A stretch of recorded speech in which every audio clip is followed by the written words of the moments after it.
Well, hey, Kestrel, what a nice thing to say. Thank you, Kestrel. Welcome in, babe. Hey, Trixie. Trixie, I thought of you when I put this shirt on because you bought it too at Target. Um, Abigail made it. Hey, Abigail. Yorkie mom. Do I have lipstick on the teeth? No, I didn't check. Sorry. Hey, Liz Trix. Hey, Debbie Zito. Um, Dang, Debbie, when you just reminded me when you texted me earlier and I said I left a message, they called me back and they were like, "We're going to call you in the next 30 minutes." And they never did. And I'm like, "God, please don't call me while I'm live, please." Sorry, inside thing. Hey, HC from LBC. Hey, Honey Lou. Thanks, Kestrel. Hey, Anna Banana. I hope your grandbaby's doing good. Hey, Marie Marion. Welcome in, guys. Hey, Lacey Silver. Yes, that's so true, Anna Banana. Every time, really. I shared your video last night from my face on my Facebook. Trixie, thank you for doing that. It means a lot. Joanne Hawley, I'm thinking about you today. Hey, Buffy Summers. Hey, True to It. Armine, I feel bad because it's always so late where you are when I go live. I'm sorry, but you're somehow you are so loyal. You somehow make it. Hey, Puka Vista. Hey, Callie Galley. Lindy made it. Panda 3000. Hey, babe. Thanks for texting me earlier. Hey, Angie Mo. Audrey made it. Jojo Bananas made it. Muffet Lou. I'm glad you made it, Muffet Lou. Thank you for being here with me, guys. Mousy is here. That's amazing that you're here again, Mousy. I didn't see you for a long time. Hey, MLG Gamer. Llama Lisa. Grandson is doing so well. He will be going from the most intensive level 3 to level 2 in the NICU. That's amazing. He's slowly but surely gaining weight. I love that. He was just a little guy when he was born, but that's amazing. Really happy to hear that, Anna Banana. Hey, Deborah Ricci. Hey, Jane Aldrich. Tell Barbara hi. Speaking of, hey, Barbara Waits. Hey, Catherine B. You're sick. Hey, Linda McMillan. Not just the last week, but today has felt a lot like what you've described the last few days. I feel like a shell of myself. Don't wait around on that. And I'm not one to push people like, oh, run to the doctor. Hey, haggis basher. But it's serious. Pancreatitis is a no joke, babe. So if your tummy hurts, that's what your problem is. Your tum hurts. Okay, that's all right. We'll get over that. Gertie's tummy hurts. I can hear it. She's acting weird.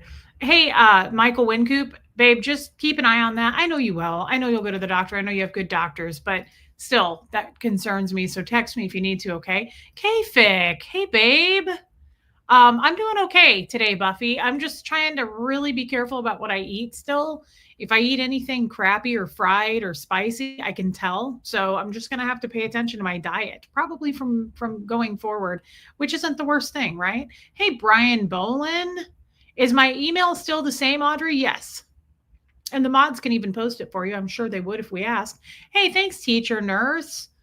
Jessamine, good to see you, babe. Hey, Irish Mart. I know you do, Armine, but still. Hey, Riley's human. I love that, Mousy, and thank you. Hey, Shelly Kelly. And again, mods, thank you for being here. Hey, Robin W. Your message today was so nice. Thank you for sending it. I know, Buffy, she's been for the last couple of hours. Thanks, Brian. I never wear these glasses. My sister has these glasses, and they look so cute on her. And they're summery, and I like the little lavender color pop at the bottom, and I like how it kind of pops the blush. So thanks for noticing, Brian. You would notice that. What an angel. Oh, Gertie, she's acting weird. It just started like an hour ago. I noticed she was acting weird. And I can hear her stomach growling and making weird noises. And this happens to her sometimes. I will. Tony's Hooter. Okay. Speaking of doctors, between you and Catherine B., I don't know what the heck to do about it. Speaking of doctors, though, if we have to go, we will. Because there's some serious dramatic happening. What is this? What is this that just came out of the hairs? Is that something from the manger? Did this come from the manger? When you were born next to little Jesus, little JC. Oh, we're really dramatic. Oh, we're incredible. Hey, Kiki. Yeah, she does, Kestrel. She does have a sensitive stomach, and she doesn't eat a lot of anything. Hey, reflections, like Gertie won't eat certain treats. Like she is very picky about food. So it's not like she ate something bad. She has a sensitive tum. Oh, but also she was born right next to Christ. So there's that. She was born in a manger on a Thursday night. And the three wise guys were there, and they brought gold and frankincense and myrrh. Oh, so hey, jealousy. Somebody's a little bit jealous. Someone's just, hey, see Cotterall TV. She stole JC's hay. Yeah, she did, Brian Bolin. Hey, Izzy B. Angel. Hey, jealousy. No, Bo, why would you think otherwise? Hey, just as I am. Yeah, the three wise guys were there, and they brought some gold bricks and some locks of hair and some frankincense and some myrrh. And there was a lot of mirth and merriment. Oh. And she says, that's why I'm better than everybody here on earth. I'm better than everyone, and I was born right next to Christ, so I can judge anybody the hell I want to, because everybody is lesser than me. She says, everyone's a peasant. Now, Gert, that's not the nicest thing to say. Do you think that it is, Gretchen? Oh. Do you think so? Hildy? I've been calling her Hildy, if anyone wants to know. Thanks, Reflections. If anybody wants to know Gertie's name for the week, I don't know where it came from, but I've been calling her Hildy for about 2 days. Hildy was born right next to, and it was a Thursday night in a manger, and there were a few other people there, she says, but she can't remember their names. Except there was little JC, and the Lord cast upon me.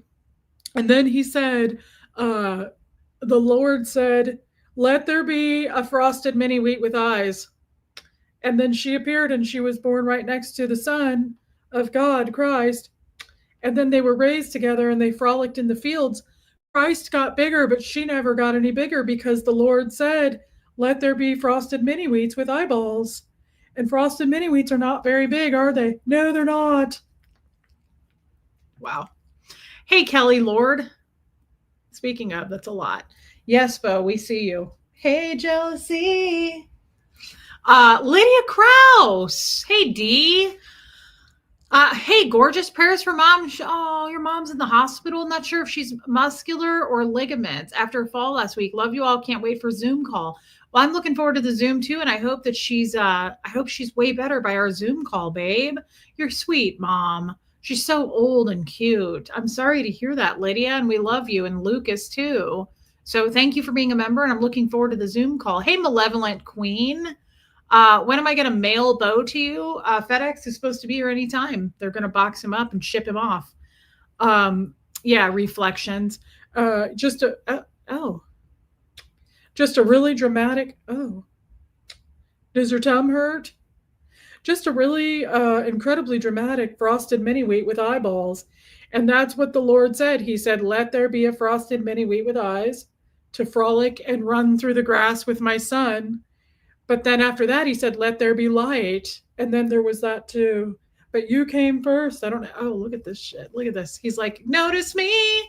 Everybody notice me. I'm sorry, Kelly Lord. That's horrible. Bo says, I'm feeling needy. Need me. Oh, he's so friendly.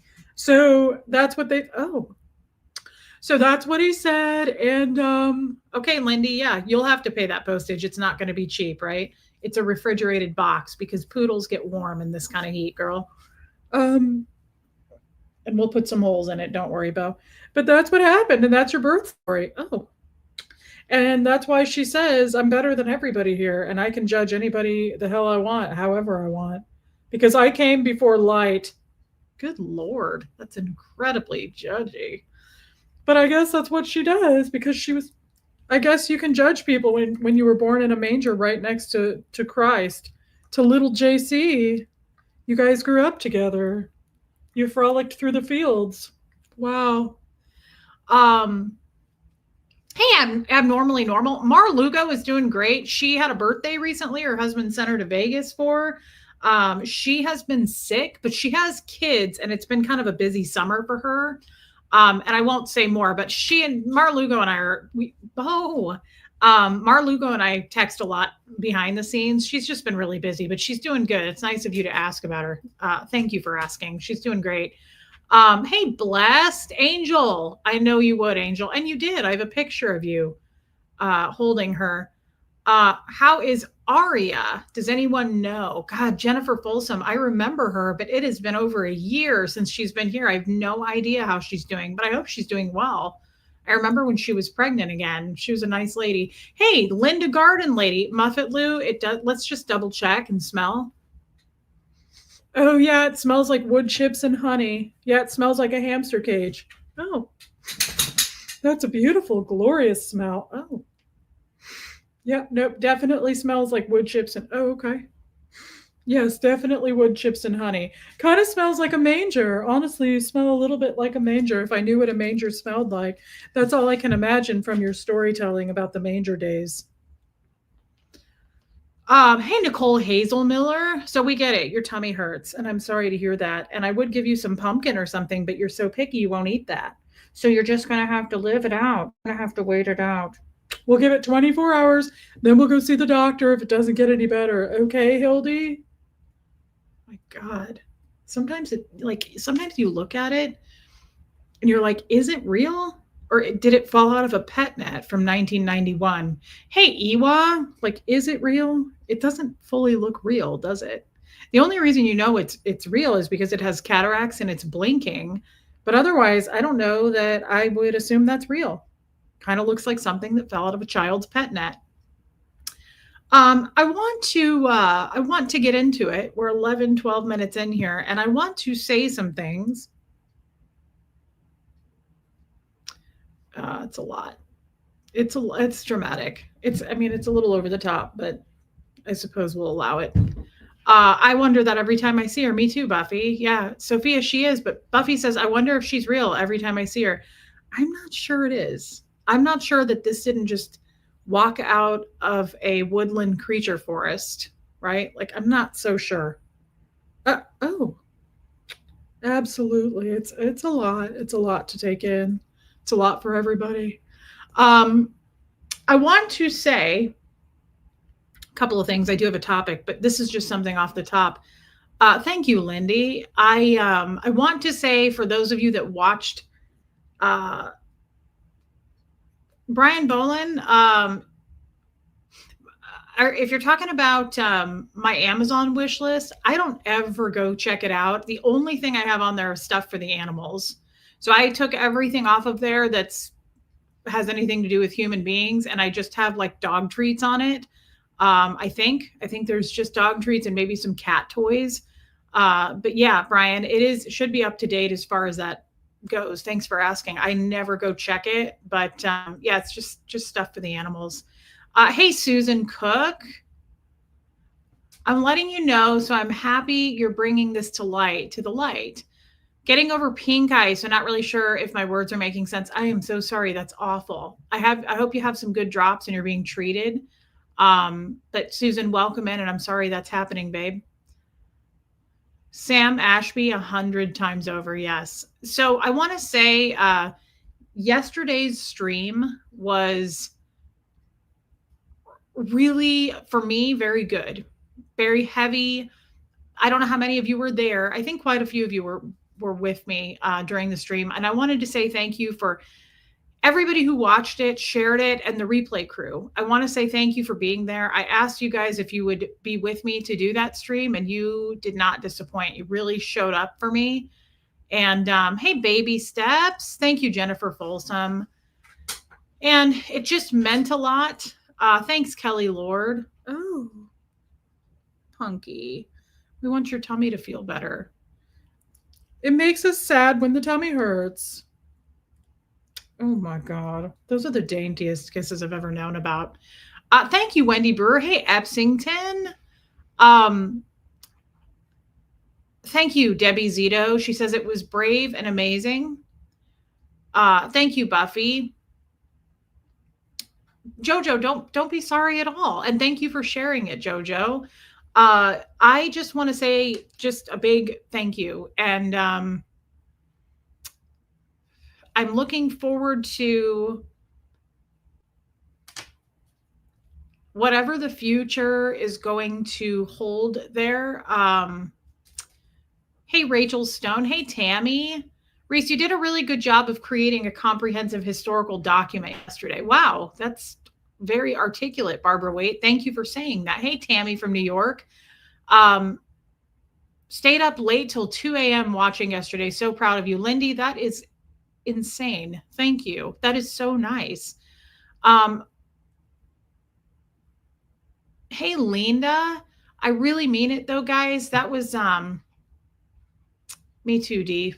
That was a very important one of sorry, I have Hildy's hairs on me.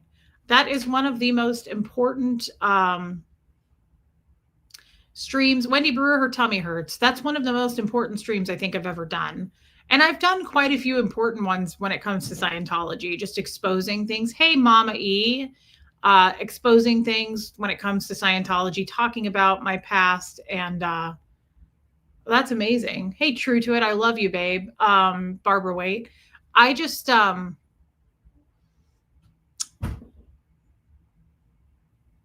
I like that. Hey, Mrs. Hunty. Keep exposing it, Reese. For all that is secret will eventually be brought into the open, and everything that is concealed will be brought to light and made known to all. I love that, Buffy. That's beautiful. Thank you for that. Mrs. Hunty, I hope you feel better, babe. I feel like I'm stalling. I just, yesterday was, thank you, Linda. It was rough. It was hard. And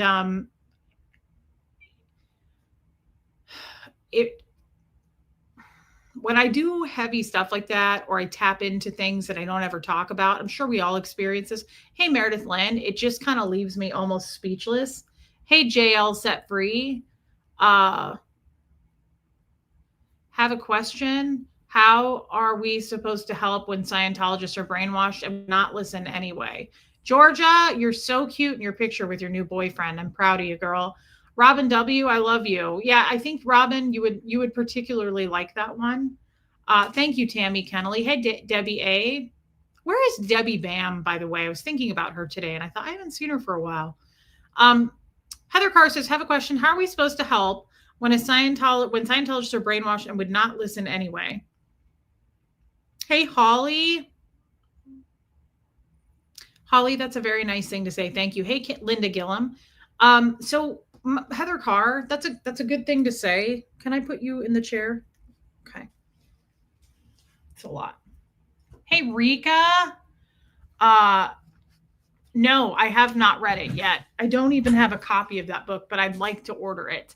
But yeah, everybody using our voices. That's why I spoke up yesterday. It's very important in this tiny community of the ex-Scientologists, in my opinion, for us to share our stories and use our voices. Every single one of these traumatic stories is very important, and it makes a difference. So I support that very much. And I do want to read Jamie Mustard's book.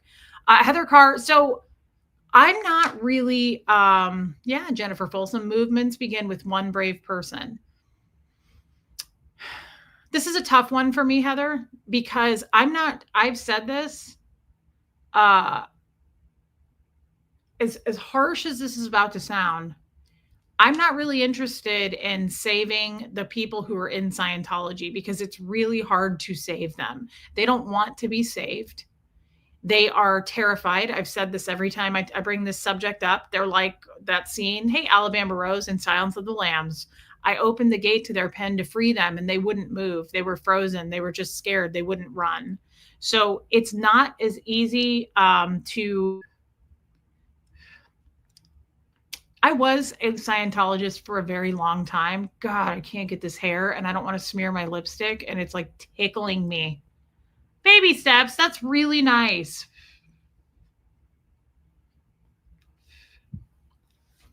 Oh my God. It's a ghost hair. I'm getting lip stain all over my fingers. And you guys know what happens when you put this lip stain on. Like it's going to go everywhere if I smear it. It's one of Hildy's hairs. They're all over my face right now from kissing her. Baby steps. Thank you for gifting memberships. Maybe that will work. No? Okay. Thanks, Lilac Lime. I never wear these. Brian Boland liked them too. I should wear them more. Thank you for gifting memberships. People love that. I appreciate it so much, but everybody does. Hey, Ruth Anna, and I love you, baby steps. Heather Carr, let me just keep myself straight here. I have a difficult time because I was in Scientology for so long and I used to watch people protest outside the building and it didn't work. Not even a little bit. You know, we would look at those people, hey, Candace, and we would say, whoa, good thing we're in here where it's safe. Those people are, you know, they would stand out there. It was a group called Anonymous, and they would stand out there and call it a cult and all those things. I never felt comfortable with that. Yes, Lindy. Hey, Mandy Albert.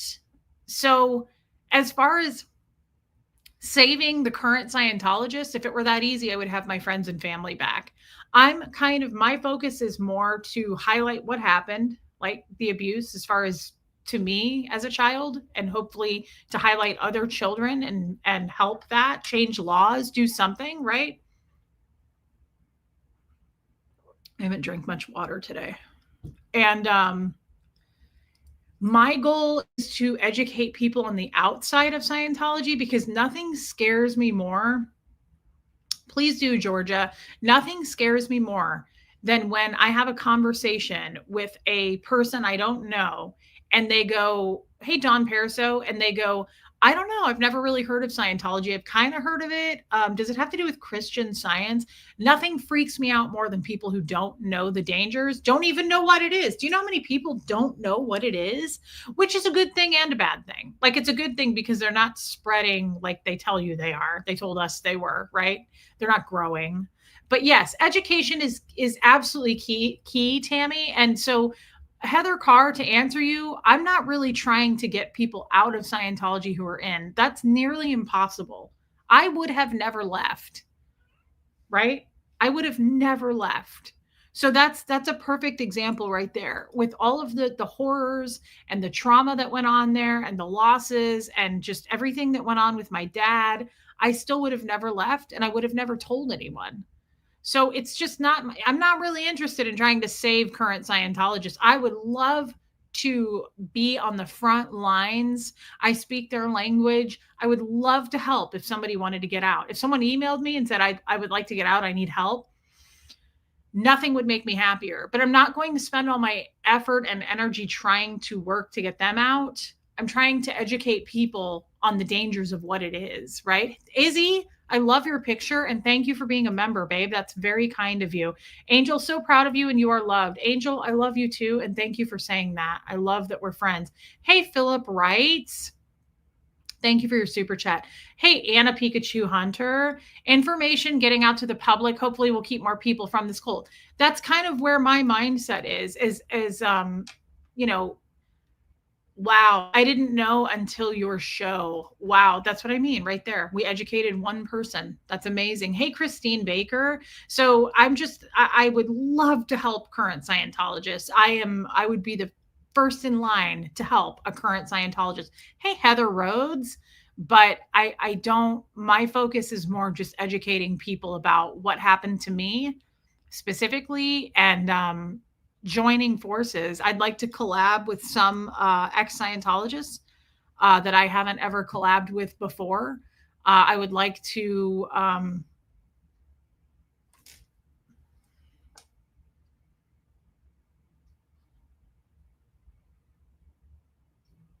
oh, okay. Thank you, Kathy.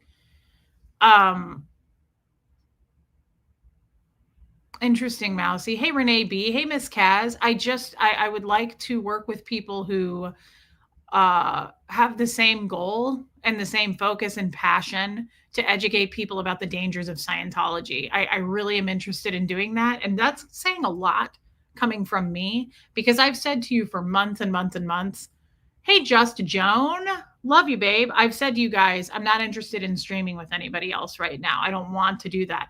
I am interested. That doesn't mean I'm going to, but I would definitely like to collaborate with some choice few ex-Scientologists and get on the same page and just have educational conversations, I think. I think that would be really, really fantastic. And to be honest, I do miss, hey, C-Dub. Oh, wow. I have learned everything I know about Scientology from your account. That's amazing. That fuels me so much. That is so intense, C-Dub. Thank you for sharing that. That means a lot to me. It makes me feel like I am making a difference. All of us are. Um, I do miss streaming with some of the ex-Scientologists. Like I've always said, I miss Sterling. I thought we had the best just back and forth chats about our experiences, which was very different. Our experiences were so different. Hold on just a second. Hey, Huxley, can you turn the air conditioner up one notch? Thank you. Sorry, guys, I'm freezing all of a sudden. Abigail, take no part in the worthless deeds of evil and darkness. Instead, expose them. Their evil intentions will be exposed when the light shines on them, for the light makes everything visible. Dang, I love that. I love that. And it's so true. See, I love that that's a Bible verse. I have got to read the Bible. Everything Abigail shows me, I'm like, that came from the Bible? That's crazy. You're welcome, Heather Carr. That is inspiring, and it makes me feel like I'm doing the right thing too. So thank you, Abigail, for sharing that. And thank you for the super chat, of course. I'm proud of you finding your voice and seeing you got something to contribute. Thank you. Coming from you means a lot to me, Sophia. Reese, when you were talking about how you could not say anything to anyone, my heart hurt for you.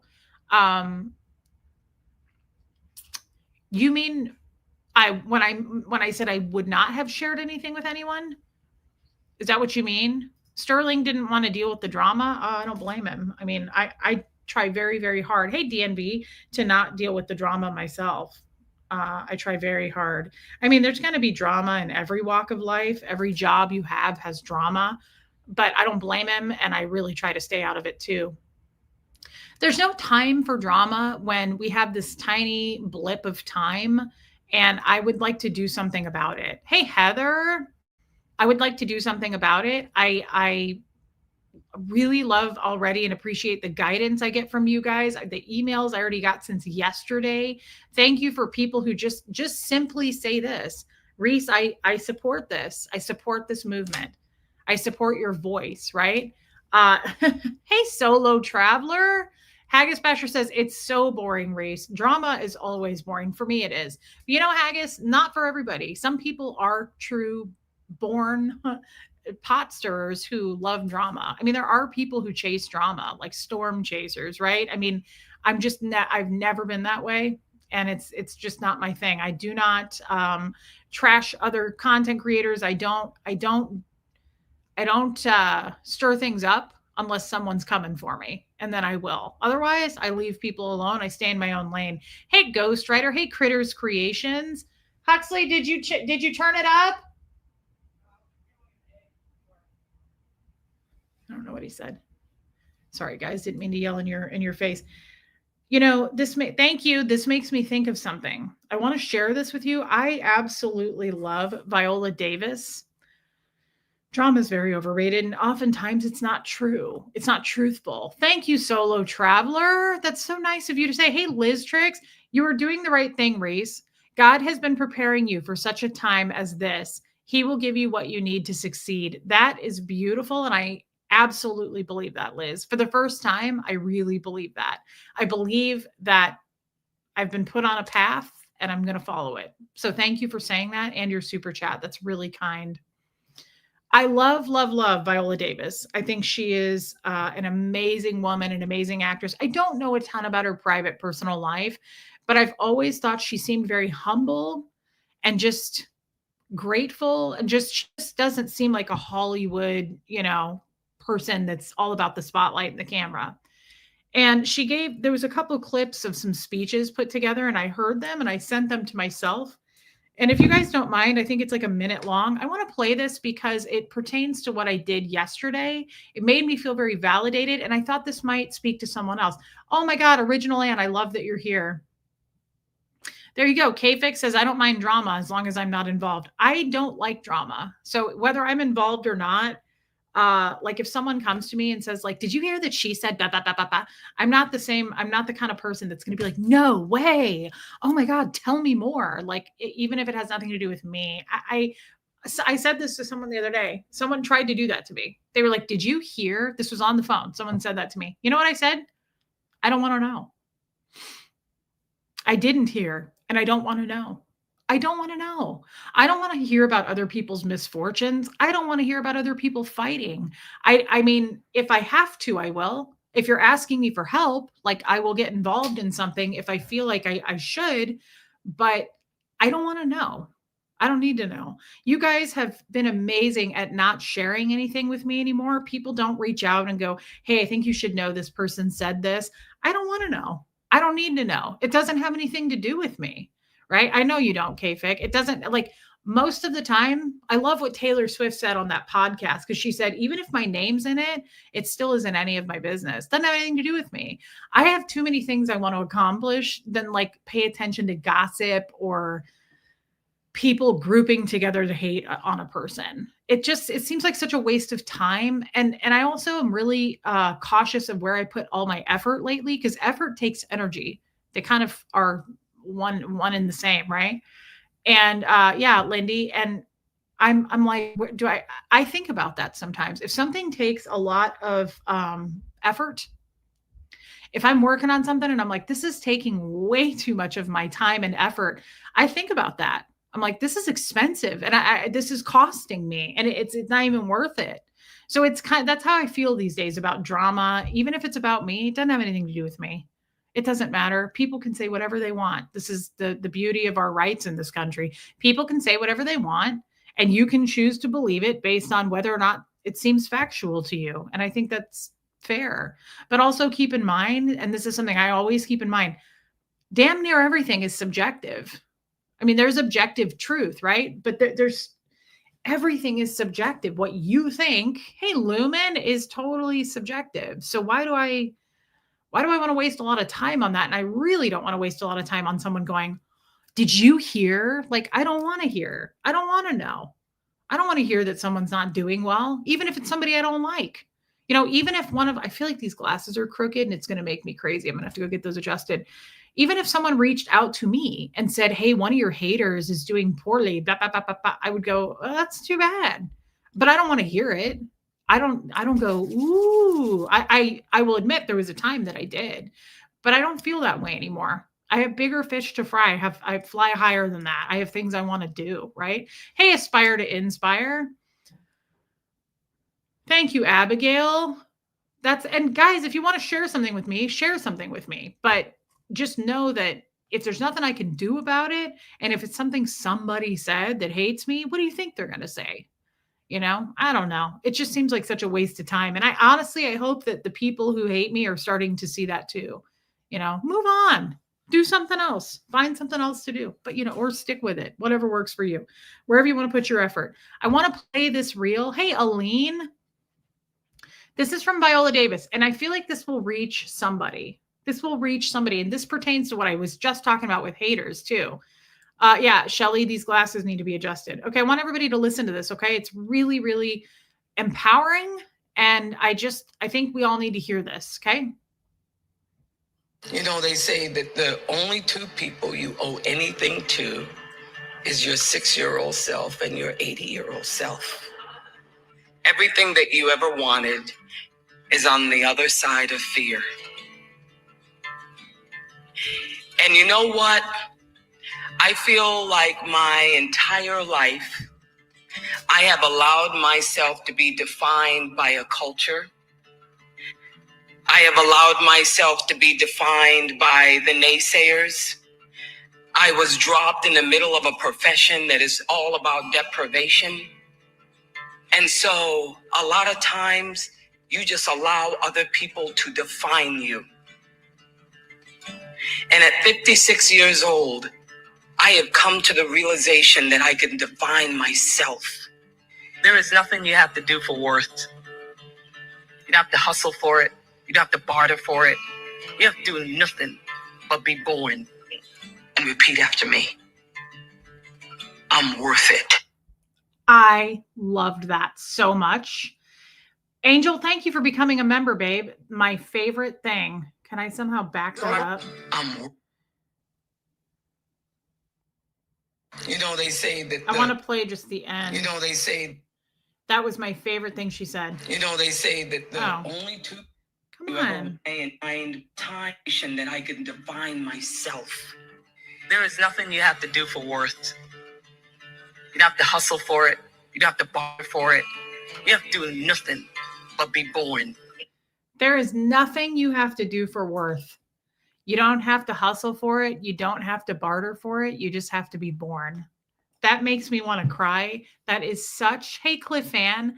Hey, Rachel Sandy, welcome in, babe. Hey, Jessica Waddy, that is such a powerful man, woman, everybody on earth needs to hear that. I love that so much because so many of us struggle with our worth. And so many of us are led to believe other bullshit. Like she said, I'm defined by different cultures. I'm defined by other things. I can define myself. I feel like I was defined by Scientology. You were defined probably by something else that you could say in your life. All you have to do is define yourself. And I love that because I've been saying to myself lately, oh my God, I just went blank because I read your Dawn Paris. I read what you just said and it made me think of her in The Help when she plays, Viola Davis plays, I can't think of her name in The Help, but I love that movie. And she says, you is kind, you is smart, you is important. And I think that is so, so much. We should remember that. I know what I was going to say. One of the other reasons I think I'm above things more than I used to be, as far as like people who try to drag you down, the hate, I'm not defined by that. People see me for 2 hours a day, most days, and they think they have me summed up. They think they know me. They make videos about me. They say whatever they say. It doesn't matter. That doesn't define me. That doesn't define my character. It doesn't define who I am. And again, I don't have to do anything with that, but wish them well, right? Yeah, Brian Boland. And I just thought the end, thank you, Yadira.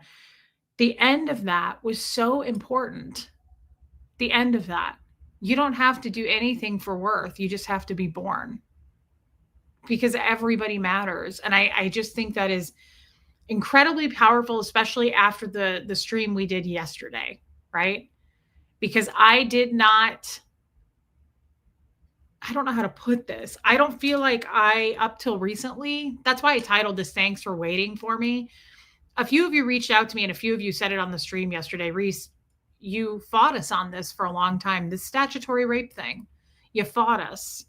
Kind of like I fought Jeff when he said that's statutory rape. And I said, no, it's not. I consented. And he was like, it's rape. It's illegal. And I was like, no, it isn't. And I did the same thing to you guys. I'm not just that particular incident when I was a child, but a lot of incidents when I was a child. I would fight you guys on it. And I would be like, well, it's just how I was raised, or, it's all I knew. Sure. That may be true. But they kind of killed my image of knowing that I'm worth something. And now I see how illegal all of those things, all those happenings were. Dan O'Connor hitting me with a fax machine, sending me to a hospital. My dad leaving me alone at the age of 7, 8, 9, 10, 11, 12, 13, right? Thank you, Anna Banana. The statutory rape that went on for 2 years. Enough. I don't have any more words to justify it. I'm not going to give you guys any more words to justify it. I've given you enough. I am not going to fight you on it anymore. I am going to join the human race and I'm going to fight for it. Fight for that child that was abused and taken advantage of sexually. That is so disgusting. And I just want to say, after yesterday's stream, I want to say thank you. You guys really, really validated me in so many ways. And when you validate me like that and I start to see it and I feel my worth because you turn the lens to where I can really get it and grasp it. Thank you, Yorkie Mom. Thank you, Sophia. again, I think it's a God thing. And I think when the student is ready, the teacher appears. And I'm, like I said yesterday, I'm ready to fight. I'm ready to fight for that. I absolutely, yes, Brian Boland, I absolutely feel more powerful in my skin. I don't feel ashamed anymore. For the longest time, I have felt ashamed. My father really, really, really has done a number on me, making me, but it makes sense. I mean, it's been going on since the age of 5. He's been calling me a bank. He's been calling me a downstat, having suppressive person traits. You know, you're an ethics particle. You're a degraded being. He has been beating me down, saying those things to me for as long as I can remember. We all come to the things when we are ready and proud. Thank you, Ms. Kaz. And thank you for being a member. It's so true. It's so true. But I see it now. And it's because of you guys. You guys have lifted me up and caught me, right? And you've waited on me. You've waited on me for this long to see the light. And some people left, but most of you didn't. And I just want to say thank you so much for waiting on me. It means everything. And I won't let you down. I am going to do something about it. But I have been carrying, yes, Brian, no excuses for what my dad did. He was a monster. I've never, Abilene, yeah, Kafik, I've never thought about it that way. As crazy as that sounds, I love you, Brian Boland. As crazy as that sounds, and I love you, Yadira, I have always felt shame. But he started at such a young age that I believe, I mean, I got to be honest, I don't know for sure. I didn't go to school for this, but like, that's how serial killers, like, I remember Hannibal Lecter saying that about Buffalo Bill. He says, Bill wasn't born this way. He was made this way through years of systematic abuse. He says that to Clarice. And I've always thought about that line. Thank you, Lacey. Because it's a powerful line. People are created. Thank you, Jojo. People are made that way through years of systematic abuse, torture. I totally think most likely that's why we have psychopaths and killers and murderers walking around, because it's, to me, it's like dogs are never born to attack. They're not mean. Pit bulls are not walking around, hey, Dawn Gloves, I'm happy to see you. Pit bulls are not, they have a scary reputation. Rottweilers, Dobermans, German Shepherds. I don't believe that those dogs are born to fight and attack. They might be more aggressive, right? Like, I had a German Shepherd. He was definitely born to do his job, which was keep the area secure. And he was very alert, right? More than other dogs I've had. But people abuse them to make them mean, right? There's dog fighting rings, there's things like that. It's the same thing, in my opinion. Yeah, nobody's born evil, Brian. Nobody's born racist. People, it's through years of systematic abuse, right? And so, and I believe that. Nobody's born evil. Yeah, Castro, but they're not born to be evil and fight, right? Dogs are not just born to attack people. No way. I would love that, True to It. I'd love to come back on your channel. What your dad did is considered neglect, which is a form of child abuse. As a teacher, I'm wondering where your teachers were and why they didn't help to save you. Because I don't know that I showed, hey, Zoe, I don't know that I showed many signs of anything. And I sure was not sharing that I was home alone, and honestly too, this kind of goes into what I'm saying. I was brainwashed into, it's okay to be left alone. I didn't think, hey, well, I did it again. We just started 40 minutes ago. I didn't think there was anything wrong with it. So I wasn't coming to school probably looking like a red flag, right? It's not like I came in with bruises all over me. I mean, I wasn't like, I had food, I had money, I had a decent home life, and I was taken care of. It was just, he was neglectful, right? But I don't know that a teacher would have noticed.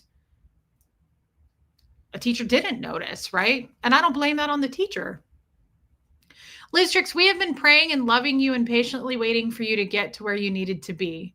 We knew you would get there, and honey, you did this in record time. So proud of you and love you so much. I love you too, Liz. And I just want to say thank you for waiting for me. Thank you for waiting for me, Liz and everybody else. And thank you for the super chat. I've thought a lot about that. Your teachers, they should have picked up on it. I don't know, Debbie. I mean, should they have? I don't know that I came to school looking all depressed. I mean, from my memories of school, you know, I could name almost every teacher I ever had. I remember all of them. I loved my teachers. They were always very kind to me. I had a couple. I had a 6th grade teacher, Mrs. Johnson. She wasn't very nice. But like I remember my teachers, and I remember clinging to them more after my mom left. Love you, Lindy. I remember clinging to my teachers more. I had a lot of female teachers, and I remember really like being excited to go to school to see my teachers because I didn't have any women in my life.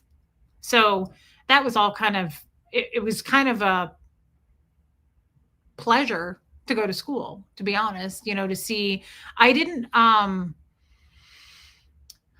of the same way I was then. I did not flock to other kids. I flocked to the adults. And I've always been that way. So when I joined staff, I was surrounded by adults and hanging out with them, sleeping with one of them, smoking. And then hey, Peggy Collins, I got my own apartment. And my closest friend at the time when I got my apartment, I was 19. Her name was Beth. And she was like 42. She lived across the hall from me. Hey, Franklin, all the boys, all the men I dated as I got older were way older than me. When I was 20, I dated a guy named Tom. He was like 33. When I was 24, I dated, not 24. What am I saying? Tom and I dated when I was like 18, 19. He was in his 30s. I dated Jeremy. I was 21, maybe. I might have been 20, 21. He was like 30, 29, 30. I've always felt safer with older people. So I guess that drug out longer than it needed to. But I loved my teachers. And I think I was excited to see them. So I don't know that a teacher, Debbie Zito, really would have picked up on it and thought, this kid's been left alone. I was excited to go see them. Like it was my interaction for the day, because at home, I just lived with my animals and I was alone. Hey, Sherry Taylor. I love you, Dee. Abigail, here's God's stance on our worth. For we are God's masterpiece. He has created us anew in Jesus Christ so we can do the good things he planned for us long ago. That is really good. I'm doing it. I'm going to get my Bible out. I'm going to start I'm going to try to do like a couple pages a day if I can understand it. Abigail, thank you for that. And the Bible. Thank you for your super chat, babe. You were isolated and probably isolated yourself. I'm sorry, but I feel like I have a dog hair on my nose and it's still there and it won't go away. Also, a clinging child is a hint for a teacher. They probably wanted to love on you while you were at school. Yeah. Hey, Big Z, that's probably true. And Debbie, you would know more than me. The teachers in here would know more than me. I don't work with kids. I never have wanted to work with kids. I work with seniors. That's my thing. I don't even know the red flags to look for in a child other than the obvious things, like if a kid was acting like they were abused or had marks on them or was fearful. I mean, it's one thing for a kid to be shy, but it'd be another for a child to be actually fearful, right? Just like an animal, like you can tell when an animal's been abused.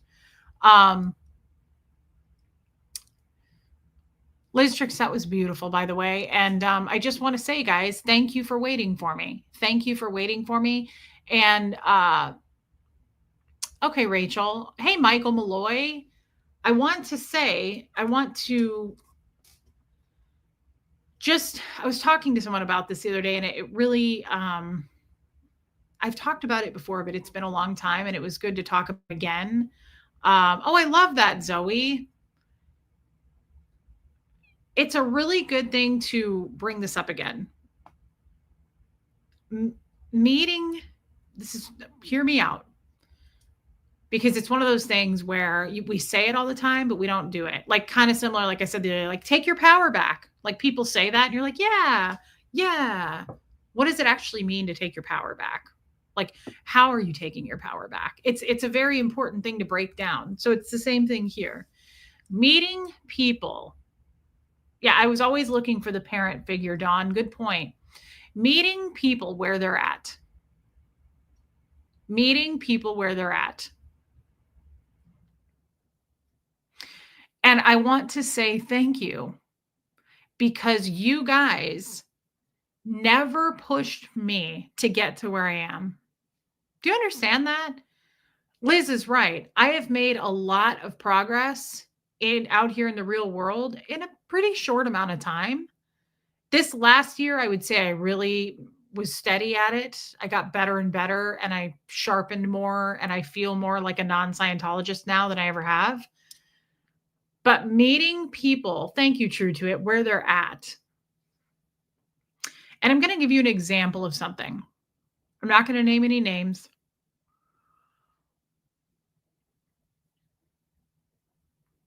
I've heard people do this in my life. Good people, like my friends. I've done it. We've all done what I'm about to say. Thank you, Sophie. I do, and it feels good.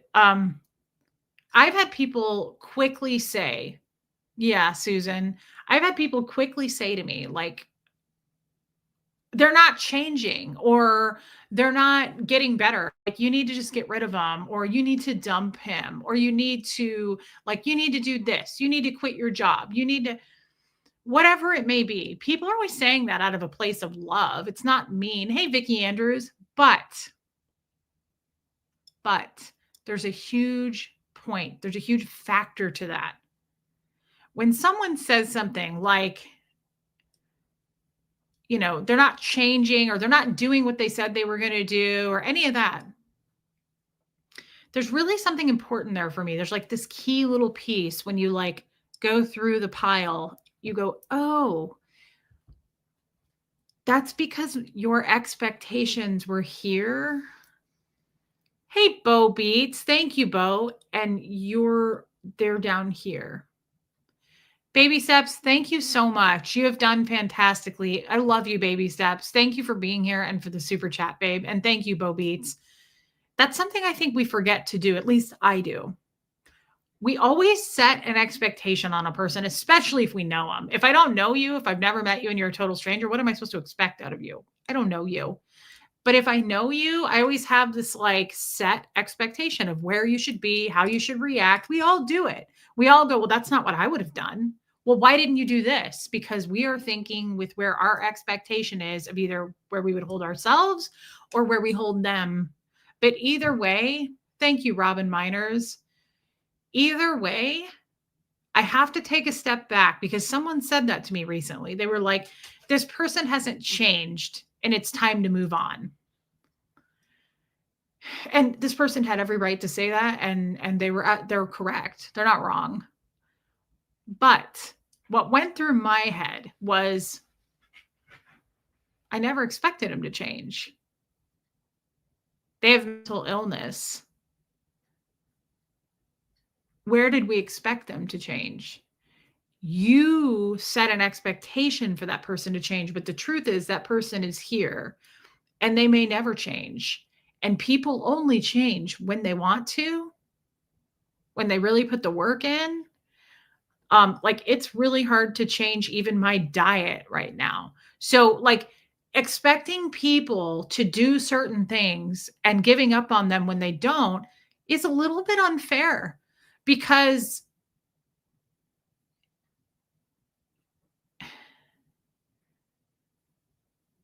I just see it very. The reason I bring this up is because I was that person, and you guys held out, and you met me where I was. Liz Trix knew all this time that was statutory rape. You guys all knew all this time, like, Reese, wake up. You were abused. Like, I know that's what was going through your heads, but every one of you handled it so beautifully in this community. And you waited for me, and you waited for me, and you waited for me to see it for myself. My mods knew. They didn't push me. They were my friend. They held my hand through the whole thing, just like all of you. No one pushed me. Sure, there were a few people here and there that were like, Reese, why? Like, why don't you see that? Of course, like people are going to reach their limit, their capacity on it. I don't blame them for it. But I'm just saying we have to remember to meet people where the fuck they're at. That's not where they're at. So you can get mad all day. I have a teenager I have to coexist with now, and things have really changed. She's not this sweet little boy anymore that like he is, but he's growing up. He's more a man than he is a kid anymore, right? He's almost 16 years old. And I have to meet him where he's at. Like he will sometimes do some bonehead, like airheaded stuff. And I'm like, he did not think that through. And I really want to say something right now to him. Like I have like grit my teeth. I'm like, Huxley, why? Like, why didn't you think that through? But then I remember that's not going to help anyone. It's going to make him feel ashamed and that his brain is not fully developed and we have to give grace. Right. And I don't get me wrong. I break this sometimes. Sometimes I am like, Huxley, why? Why, son? Why? But for the most part, I remember I expect him to be here and do everything that I'm sitting here going, why? But he's not here. He's down here. And that's okay. He's growing. He's learning. And that's exactly where I was 2 years ago when I started this channel, growing and learning. And you guys were not sitting here going, Reese, wake up. No, you were full of grace. You were kind. You were patient with me. So I want to say that means so much. Thank you to the people who stayed with me. Thank you to the people who left me. Like, it's okay that they left too. I don't mind that they left. They outgrew it. They got tired of it, whatever it is. I didn't meet their expectations. Maybe it's that simple. Hey, Dr. MLS. Joanne Hawley, Reese, it wasn't about the weight with you. It was about the journey. And through this journey, we have been able to go on our journeys and heal from traumas because you also were there for us. Oh my God, that is so nice. That is such a nice thing to say, Joanne Hawley. I love you. See, I don't look at it flipped the other way like that, but I know that you're right. I won't even fight you on that where she says you were here for us. I know that's true because I've talked to so many people privately behind the scenes who have said, thank you for listening to my story. Thank you for listening to my trauma. That is beautiful, Joanne Hawley. And I love what you bring to this community. Thank you for that. That's so, so amazing. I love you, girl. And thank you for your super chat. Robin Miners, bravo to your open-mindedness and growth. You are becoming the person you are supposed to be. Thank you, Robin. And again, Robin, thank you for your super chat. I really believe that's a God thing. I think what Liz Trick said is right. I'm going to be used for hopefully some really good, my voice for something really good. And I'm working on some things behind the scenes and I can't wait to share it with you. But I'm also hoping to collaborate with some people. I've spoken with them and I'm hoping that there are big things I can do with some people and some groups of people. I know, Lumen, I know you're not. You, Reese, are absolutely worth the grace and patience. I love you, Debbie Zito. You're a true friend of mine. Thank you for saying that, babe. Thank you, Jessamine. This is so spot on. I've grown so much every time I'm with you. Mama E, that is so nice. And I love you. Thank you, babe. Erica. Baby Steps, it has been a privilege to be a witness to your journey. I look forward to the future. Thank you. And I know you'll always be with me. There are, like I say all the time, there are certain people I know will never leave. And you're one of them, Baby Steps. Thank you for your super chat. Hey, Nancy Jane. Hold on, guys. Mom is texting me.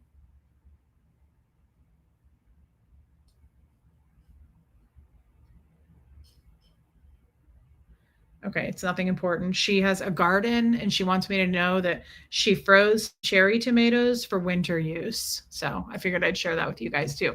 I can't go to my mom's. I go there every day to walk the dogs and they overdid it on this garden. And she comes out every day and she's like, do you want some more cucumbers? I'm like, no. And now I feel bad because I take cucumbers and they go bad because she gives me too many and I just threw one away today. And I'm like, She gives me all this squash. She gives me tomatoes, cucumbers. She grew peppers, squash, cucumbers, large tomatoes, and cherry tomatoes.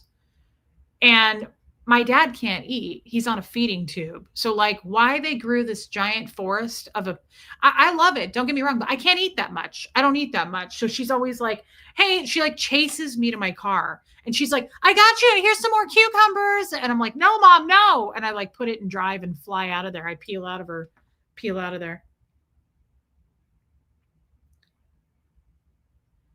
Okay. She said, I'm saving them for you. See, I just told you guys. It's too much. Like it gets to be a lot when you're chasing someone with a cucumber. I feel like actually there's probably some state law on that like you can't chase someone with a cucumber. Liz Tricks, opening someone else's issue closet before they are ready will rarely work and can cause the person to go in the other direction. 100% yes. All we can do is love the person and be what they need to be when they need it. That is a beautiful thing. Liz Tricks, thank you for pointing that out. And speaking of my mom, that is true as far as that is true. Sorry, I'm going to go back. That is true. When I say about my childhood issues with my mom, a lot of people will say to me, like, why don't you, thank you, Jojo, why don't you talk to your mom? Why haven't you asked her? Why haven't you pushed her? Why don't you talk to your sister about this? Because like Liz put it, the issues closet, I can only work on me. And I'm not comfortable pushing someone past where they're comfortable with their past, whether I was a part of it or not, right? Like it is my business because I was there, but it's not productive to go to my mom and say, I have a bunch of questions and I want to know answers to this, and this. When I was 6, why did you bop? That's to me not cool. Because it will push her in the opposite direction. It will push her away. It will hurt her feelings. And my mother has done a lot to help me since then. My mother has, in my opinion, made up the damage. The slate is clean. I do have questions. I do have some wounds that are not healed, but I would rather die with those unhealed wounds than push her and make her uncomfortable to answer those things. It's not my job to do that. It's so entitled to say that it is. She'll have to answer for things one day, but I'm not God. And I'm not pushing anyone to do that. I don't have the right. People make YouTube channels about that. Like when it comes to me, like we want answers. Why did you do this, and this? You're not entitled to those answers. I share what I want to share. You're not going to push me to my limits and make me uncomfortable, especially a total stranger, right? Bo Beat says, to be honest, I obviously was very vocal about my misgivings and took a break, but was always on your side and rooting for it. I know you were, Bo. I love you. But Liz, you make such a good point about that. That is such a good point. Your dad does it? Yeah. I mean, it's really nice. I don't know, Yorkie mom. My mom doesn't really leave the house except to go to chemo. Yeah, my mom's been through a lot of rough stuff. So I'm not going to play like I'm this, person who you don't deserve anything, first of all. Like, you don't deserve answers. You're not entitled to answers that people don't want to give. And that's kind of a new thing that I've been realizing as well, is like, hold your boundaries, guys. You don't have to do anything. Like, just because somebody asks for something, and people ask me a lot of things, I'm not being rude. I'm not going to be, hey, rocks in a box. I'm not going to bite anybody's head off. But if I don't want to give an answer, I'm not going to. It's as simple as that. We're all entitled to our privacy. And just because I have a channel doesn't mean I'm like here to sing and dance and share everything. And I just think that's important. I tops on what Liz said, opening somebody's issue closet. I'm here to talk about my issues. I enjoy doing it. It's therapeutic for me. But at the same time, it's important to be respectful. And I feel that way about my mother. She went through a lot of trauma. And while she wasn't there when I was a child, I'm sure she regrets that. I'm sure she would do it over differently if she could. But she has, thank you, Dr. MLS, she has made up the damage and been an amazing, wonderful mother to me in my adult years, you know? So I very much look at and balance like, well, it makes me think of whenever someone tries to trash someone for something they did, like me, let's use me as an example. You know, people who make videos and they're like, she lied about this, or she wasn't open about this, or she was inconsistent here. And who knows if that really happened? Take that for what it's worth. When people say that to me about other people, if I know the person, I'm like, yeah, but look at all the good things they've done since then. You're trying to hold someone to who they were 15 years ago or 10 years ago or 40 years ago. People try to do that based on like one action or one interaction with them or one time when they lied. Well, I'm sorry, but everybody's lied. Everybody has lied. Every person has lied. Human beings lie. And I'm not saying it's okay, but I also know people change. And I think that's such a beautiful thing. And we forget that, like holding people so tightly and accountable for something that they did, and they're not the same person anymore. I said this recently. I'm not the same person I was yesterday. I'm trying to change at a rapid pace and learn who I am, what I like, what I don't like, how to treat people better, like be a good friend, right? We all have sinned, Shelley. Yes. Abigail, this verse proves Jesus was waiting patiently. Look, I stand at the door and knock. If you hear my voice and open the door, I will come in and we will share a meal together as friends. That's so lovely. That's one thing. Thank you, Abigail. I feel like I know God, but I don't know Jesus, if that makes sense. I don't really know the full story of Jesus. I don't fully understand it. Like when people say he died for us, and I don't want to get into this right now, I will figure it out. But like I have a hard, hey, Air Spy, I have a harder time processing and comprehending that. But I do feel like 100% about God. I just don't know the full story of Jesus. And when I read things like this, it makes me want to know. Like he seems like he was such a cool person. And I mean that. Like just did some amazing things as a human, right? And really taught some amazing lessons. So Abigail, thank you for that. And I want to read up my Bible for that reason too. New life plan. Hey, babe. You looked so cute in that picture this morning, and I love you. I hope you're having a good day. Thank you for your super chat. Hey, P. Taylor. Oh, interesting. None of us understand. Trust me, we're not meant to. Okay, well, that helps. Thank you, Dr. MLS. That's true, Naomi Hales. I could ask Gert. I could ask Hildy. Oh, well, that coming from you, Abigail, that makes me feel good. Jesus's story took me a while to grasp too. You're not alone. I feel like there's a lot to it. Hey, it's Armine. It's an honor and privilege to see your growth, to see you getting stronger and more courageous every day and working to bring your dreams to fruition. Wow. I believe with the help of God, Fred, and this community, you will succeed sooner than you think. Armine, I love that. And I love you. You are a true friend of mine, and you always seem to be right about things. I don't know if you know that, but things that you've talked to me about just over the years turn out to be pretty spot on. And I hope you're right about that. Thank you. And thanks for always being with me. I love you, Armine. I really do. And thank you for being a member, babe. Yeah, Buffy, I agree. I don't. JL set free. Oh, I know who that is. Don't tell me again. Oh my God. Jessica LaBarber. I don't look at the picture. I looked at the name. Once I looked at your picture, I know who you were. Okay.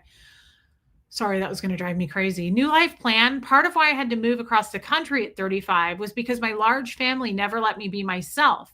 They wanted me to who I was at 15. I could not breathe without change.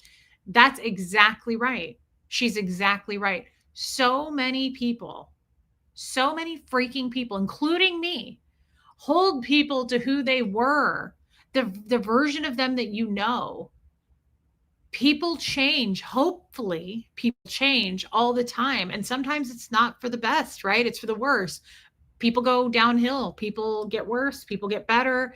But I love that because it's so true. And I'm sorry that you had to do it, but for your own well-being, I'm glad that you did, babe. I'm really glad that you're very independent. I love that about you. And thank you again for your super chat. Uh, yeah, that's a good idea, True to It. That's a really good idea. But just back to my mom is funny. Just back to I really want to make that point because I think it's something that I love you, Armine. Hey, Viggy Cat. I just think it's something that we don't actively think about in our everyday life. And if we did, I think you'd go from this to this. I think you would relax a little bit. I think we all get kind of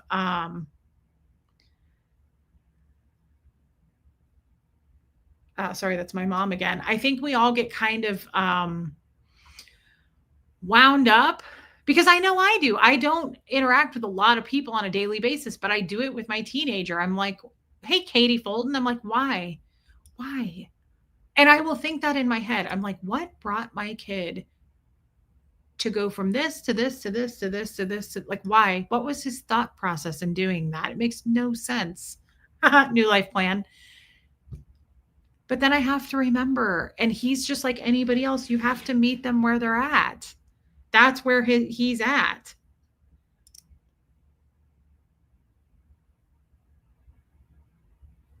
That's where he's at. And you know how people have, you see people, I see people who, I see like mothers especially, or fathers too. But do you ever see people who are like, have all the patience in the world? Like it's really admirable. You really notice it, like out in public. Do you ever notice that? Like people who have just an abundance of patience, whether it be with an elderly person, right? I know I have all the patience in the world with the elderly, with seniors. I have I'll never be anything but patient with seniors. But some people do it with kids. You know, I'm not as good about it with kids. With kids, I'm more like, come on, come on, come on, come on, come on. I do it with my kid. But some people are incredibly patient. Just I think about that and I'm like, why am I not that way more? Like, even giving myself, yes, it strikes me, patient people, it's a gift. Well, Anne, you're one of them. Who are you kidding? Original Anne is incredibly patient. You know exactly what I'm talking about on those Zoom calls, girl. Hey, Sam Ashby. Um, my mom keeps, yeah, filling up like buckets of cucumbers and tomatoes and chasing me to my car. Passion. Yes, Jojo.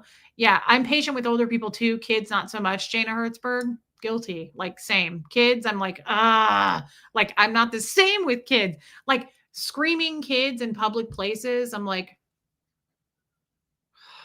but old people, I'm like, oh my God, let me get the door. Let me walk you to your car. Let me carry your groceries. Like anything and everything. It's just, who cares? I don't even feel bad about it. It's just my wheelhouse. I love seniors.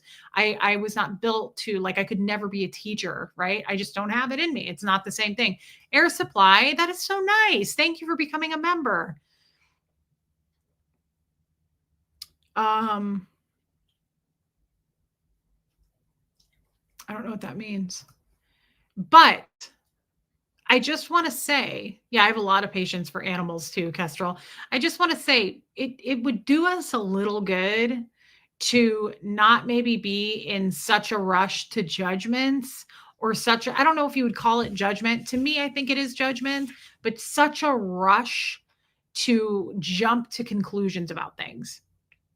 And I go back to my example with Huxley, you know, like just being like, I asked you to do this. You didn't do this. Like, why did you do it this way? Anything like that. I go through those things in my mind and I'm like, I asked this kid to do this 4 times and he still hasn't done it. Anything like that. I think it would be so beneficial to step back. Hey, Susie CJ, love you. I think it would be so beneficial, guys, to zoom out a little bit, step back, and just meet people where they're at, not where you're at. Because when I do that to him or anybody, if I'm like, why did that guy just do that? Like, take Huxley out of it. If I go to Publix, if I go somewhere and someone does something stupid or cuts me off or anything, that's where they're at. That's not where I'm at. Right? Like, I'm treating it. Well, this is true, Tom. But do you see what I'm saying? Like, just meeting people where they're at is such a gift, and I really, really, really appreciate you guys meeting me where I've been at since I started. And I was slow going, but I have made progress, and I cannot tell you how grateful I am to you guys. You still support me. You're still here as if it were yesterday, right? Um, There you go, Candace. Tom Ricardo, Scientology picked the most evil psychopaths and promoted them to their highest executive positions. You're probably right. I don't know if that's you must know more than me there. I think for sure, Tom, that people like my father, I think of people like Dan O'Connor, those were not good people to start with. Like, I don't think Scientology made my dad a horrible guy. He was already a horrible guy, but I do believe that it enables them, and it boosts and amplifies that behavior. But I don't know that they pick the most evil psychopaths to be in charge. Like, I also know a lot of Scientologists that are way more decent people than someone like my dad, and it's unfortunate that they're in. But I don't know. I can't say you're wrong. I just don't know. I don't know who's in charge. I know David Miscavige is probably a totally I don't know what I don't know really the definition, this doesn't sound crazy, of psychopath, because I get them mixed up with like sociopath, but I would say the dude is totally evil, no question. And as far as L. Ron Hubbard, I still struggle with that. I never looked at L. Ron Hubbard as evil, and it's hard for me. I really worshipped L. Ron Hubbard, and it's hard for me to this day to wrap my mind around the fact that that guy started it all. He kicked off an organization that is so deeply rooted in evil and so wow, okay, thank you, Tom. Just so dark. Like, there's so much dark to it. Like, I struggle with it still. I struggle with believing that he was a drug addict. And I have a question for you guys. This is weird. This just floated into my head. How did your dad, Henry's World today? How did your dad get to that point? What happened to him in his past? I think my dad was always how he's been as a kid and as an adult. He's always been a bit of a rebel, and he's always been like a F you, you're not going to tell me what to do guy. So he was that way as a kid. My dad told me he started smoking cigarettes when he was 7. He hustled pool by the age of 7. He was skipping school. He dropped out of school. He played pool. He was an incredible pool player. So I don't think he had a bad upbringing. I think he was just, he hated his parents. He hated his brother. He definitely egotistical, and I don't think he really was very kind to women. I think he was your average dick swinger, and Scientology made him really egotistical and mean. I have a question about L. Ron Hubbard, because I still struggle about this L. Ron Hubbard stuff. Do you guys think L. Ron Hubbard had this master plan to be this evil guy and like, I'm going to break up families and I'm going to get these people to follow and believe all of my crazy shit that I'm saying? Or, hold on, or do you think he believed his own bullshit? Do you think, I think it's probably a little bit of both. I don't think that L. Ron Hubbard was like, yeah, I really am going to hurt thousands of people if I can. I want to kill everybody. I don't. I think that dude had some serious mental illness. I think that he had a huge ego. I think that he believed absolutely his own bullshit. I think that dude, yeah, Renee B, I believe in his soul that he believed it, that he believed in the OT levels and walking through the wall of fire. And yeah, Castro says no master plan until he started getting rich. That's probably true. He did say that, if you want to make money, start a religion.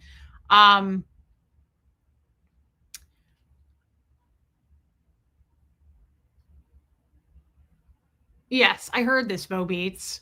I heard that he was doing like black magic and stuff. Um,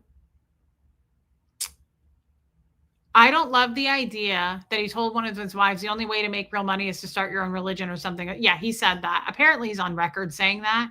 He started the con for money. He didn't care about family units. He started to believe his own crap. Well, I believe he didn't care about the family units. I don't think he cared about his own kids, but still, I don't know that he had this like idea, like, I really want to hurt as many people as I possibly can. Yeah, I think it was about money and power for sure, Liz Tricks. But I also strongly believe, I mean, you guys didn't read all the cooked up crazy shit that he wrote. I spent 38 years reading that stuff. It was insane. Like I was dumped here in an ice cube, guys. Like it was insane.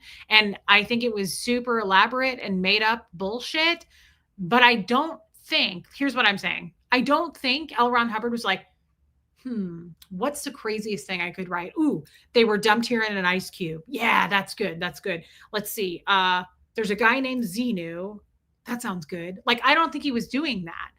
I think he had serious, maybe he was on acid. I don't know. But I think the dude had like serious, crazy mental illness, or he was on drugs, whatever caused it. But I think when he wrote, people were dumped here in ice cubes, he believed that. I think he believed that. I mean, we'll never know the true answer. Buffy, he said that, whenever we were dumped here, he also says a lot of it. Like, I read a reference once where LRH said, now there's this many billion people on planet Earth and they just keep getting more and more and more. Where do you think they're coming from? They're being dumped here. That's what LRH said. According to him, this Xenu character, apparently. Now, I never read that, but we were being dumped here. And there's like 4 types of people that get dumped here. And planet Earth is called the dumping planet. According to L. Ron Hubbard, it's the hell planet. And there's 4 types of people that get dumped here. By Lori, artists, perverts, criminals. Artists, perverts, criminals. I don't know the 4th one off the top of my head. But when we were dumped here, a lot of them, Bo Beats, a lot of them got here certain different ways. And I was told by my father, and I read this reference. My dad didn't make this up, right? But I read this reference where LRH says a lot of people were dumped here in ice cubes. They were dumped here on planet Earth in ice cubes. And I was told by my dad that's how I got here as a small child. And I'll tell you, my whole upbringing, I was terrified of the ocean. We were dumped here in the ocean. I didn't mention that. We were dumped here in the ocean in ice cubes. Hey, Sandy Kovacs. And not everybody was, but he said I was. So I was scared of the ocean. I'm still a little freaked out by the ocean. I don't love water. I mean, I'll get into a pool, but I ain't swimming in a lake or anything like that. And then I'll tell you, I was terrified. I had to get an assist on it. Okay. This is crazy. I was terrified of the movie. I loved it. I saw it in the theater 6 times, the movie Titanic, because of the glacier. I'm not kidding. I got really what we call keyed in, which is restimulated, which means triggered. After I saw the movie Titanic, I had to have an assist and I had to go in session about it. And I had to recall in session about being in an ice cube. And I thought, I got super triggered and I had to get this assist on this part of my stomach because I recalled like being cut in half by the ice when it was melting. That was my recall on my whole track, my timeline. And I had to get an assist on it. I had to get an assist on this area of my body because I was literally in this session as a kid. And I was like, oh my God, my stomach's bleeding. I was like, it's bleeding. It's bleeding. I was freaking out. And the auditor was just like saying to me, like, it's okay, like come back to present time. That was a past incident that happened to you when you were dumped here in the ice, but you're not in the ice anymore. Like you've since come out of the ice cube. That's some crazy shit. That's some crazy shit. And it's the truth. Yeah, it's crazy shit. And so it really, I know we're all probably laughing at this, but like, and it's totally appropriate to laugh. But if you go into the shoes of a 5-year-old child, it's not as funny. That scared the ever loving shit out of me. Like it ruined me for a good couple of years when my dad was like, well, you were dumped here in an ice cube in the Atlantic Ocean. I was like, what? I mean, I was really freaked out by that. All I could imagine was like me in this solid thing of ice, like floating around in the ocean. And he said, you floated around for years and years and years. And that's how you were dumped here on this planet. And it's funny maybe now, but like at that time, I remember for years being really confused about that. Being really like, I remember going to school and trying to learn. Like, I remember them talking about world history stuff. I don't remember it. Clearly, I know nothing about history. That's all I could think about. I'm not saying you guys are laughing at me. I'm just saying you could. It's bizarre. But I remember thinking that, like, that's not where I came. Like, we would try to discuss world history stuff in school. And I just remember thinking, not me. I got here in an ice cube in the Atlantic Ocean, and it scared the shit out of me. I had a hard time watching movies that had any bodies of water in it. Like, I mean it. I was really, really terrified. It was very confusing, is the word that comes to my mind. It confused me. Like, I had all these questions about it. And I was like, why? Like, why was I floating around for so long? Like, I was so scared about just the ocean in general, just how massive it is and being out there. And then when I saw the movie Titanic and the dude was like, iceberg right ahead, I was like, I like really freaked out. I really did. I cannot seem to get this ghost hair. And I'm sorry that I look like a drug addict. Rachel, thank you for becoming a member, babe. That's really nice. I appreciate you guys being members. It really means a lot to me. It's very supportive.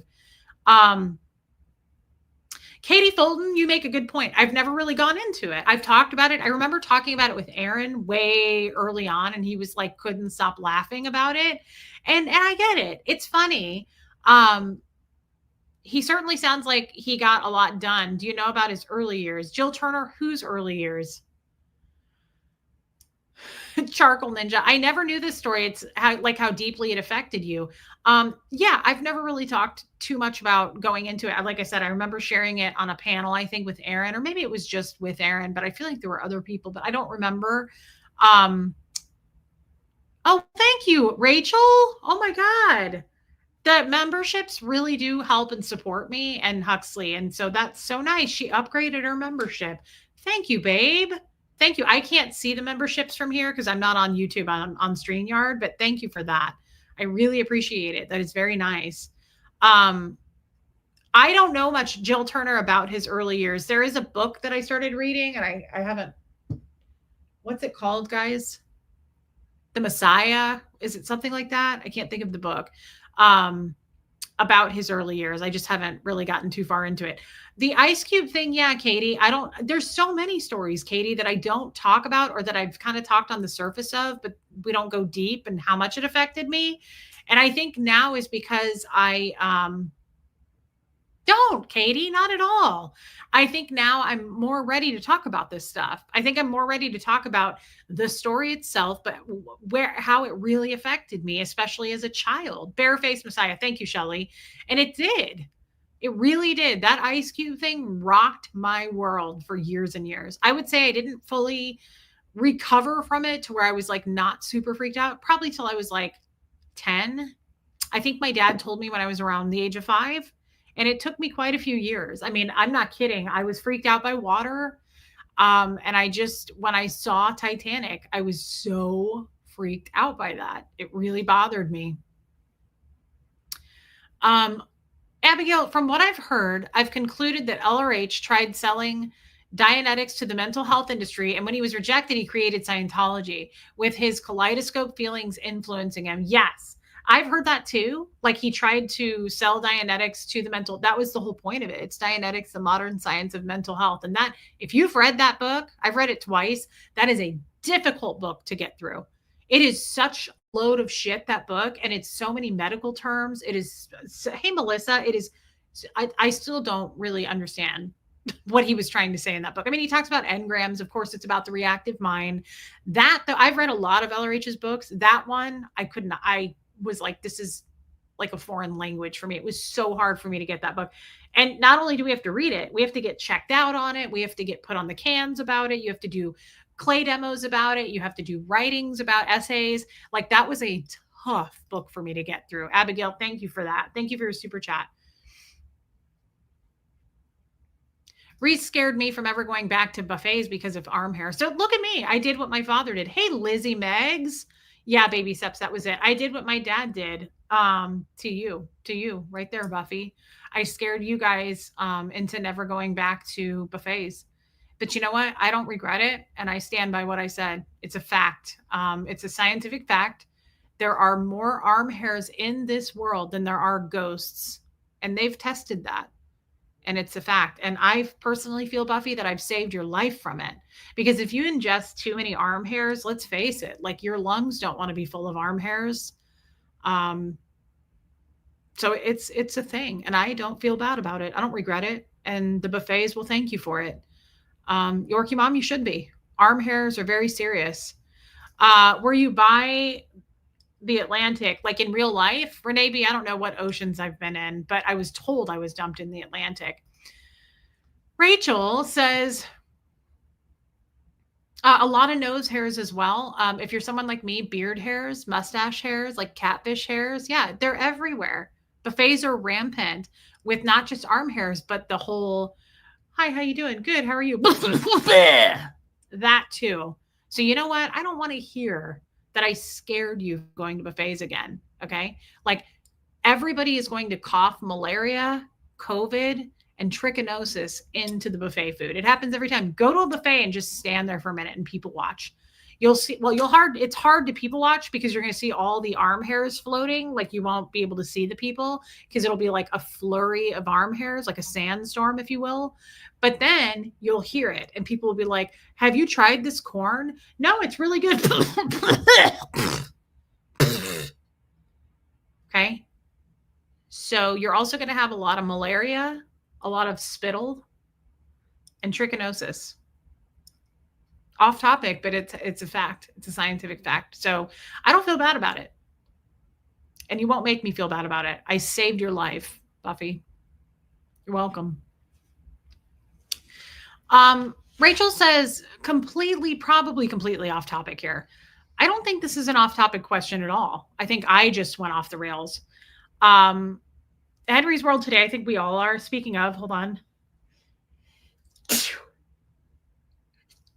Okay, that was a real sneeze. And that's what would happen at a buffet. Only mine were appropriate sneezes.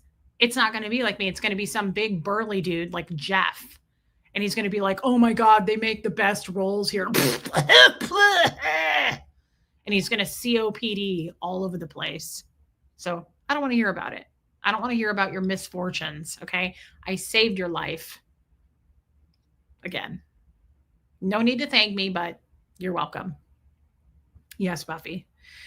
Probably completely off topic, but can you explain the difference between Dianetics and New Era Dianetics? Okay, so NED is what we call New Era Dianetics. And no, I'm not going to be able to explain this that well.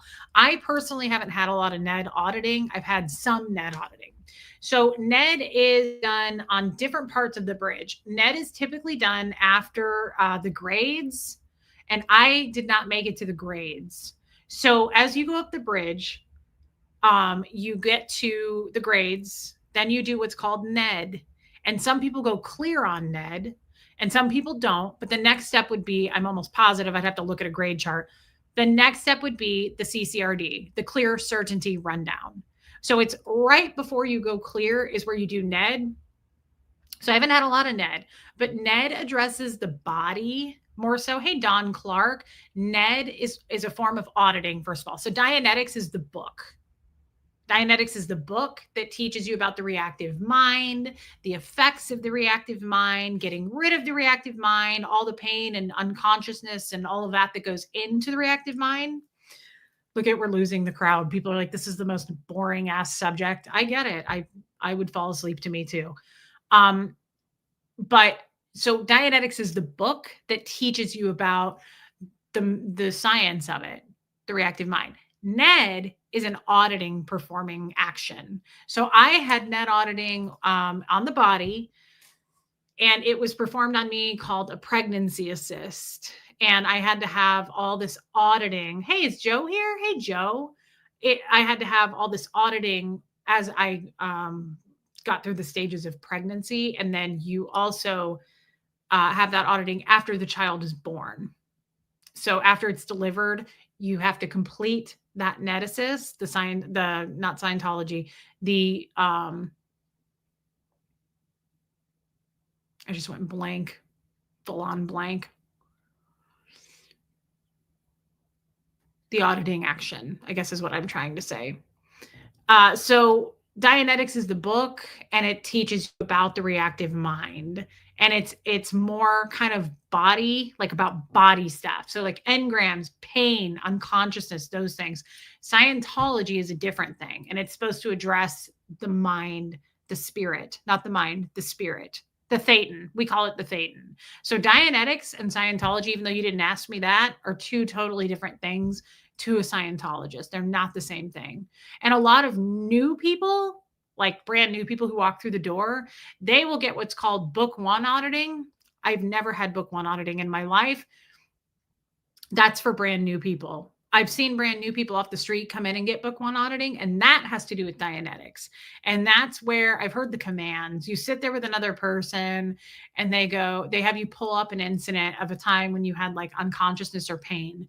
And the auditor will give the command, go over the incident, pick up any new thoughts or sounds that you can, something like that. Like, oh, okay, Yadira.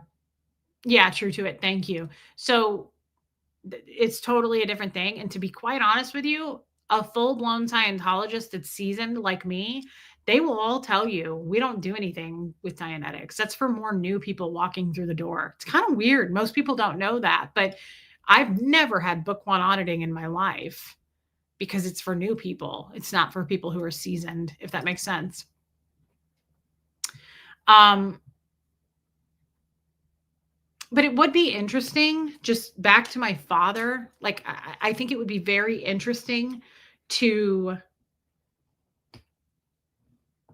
I'd like to know. Okay, good. Thank you, Rachel. I'd like to know more about his history. We'll never know. I didn't get to meet his dad. He passed away before I was born of leukemia.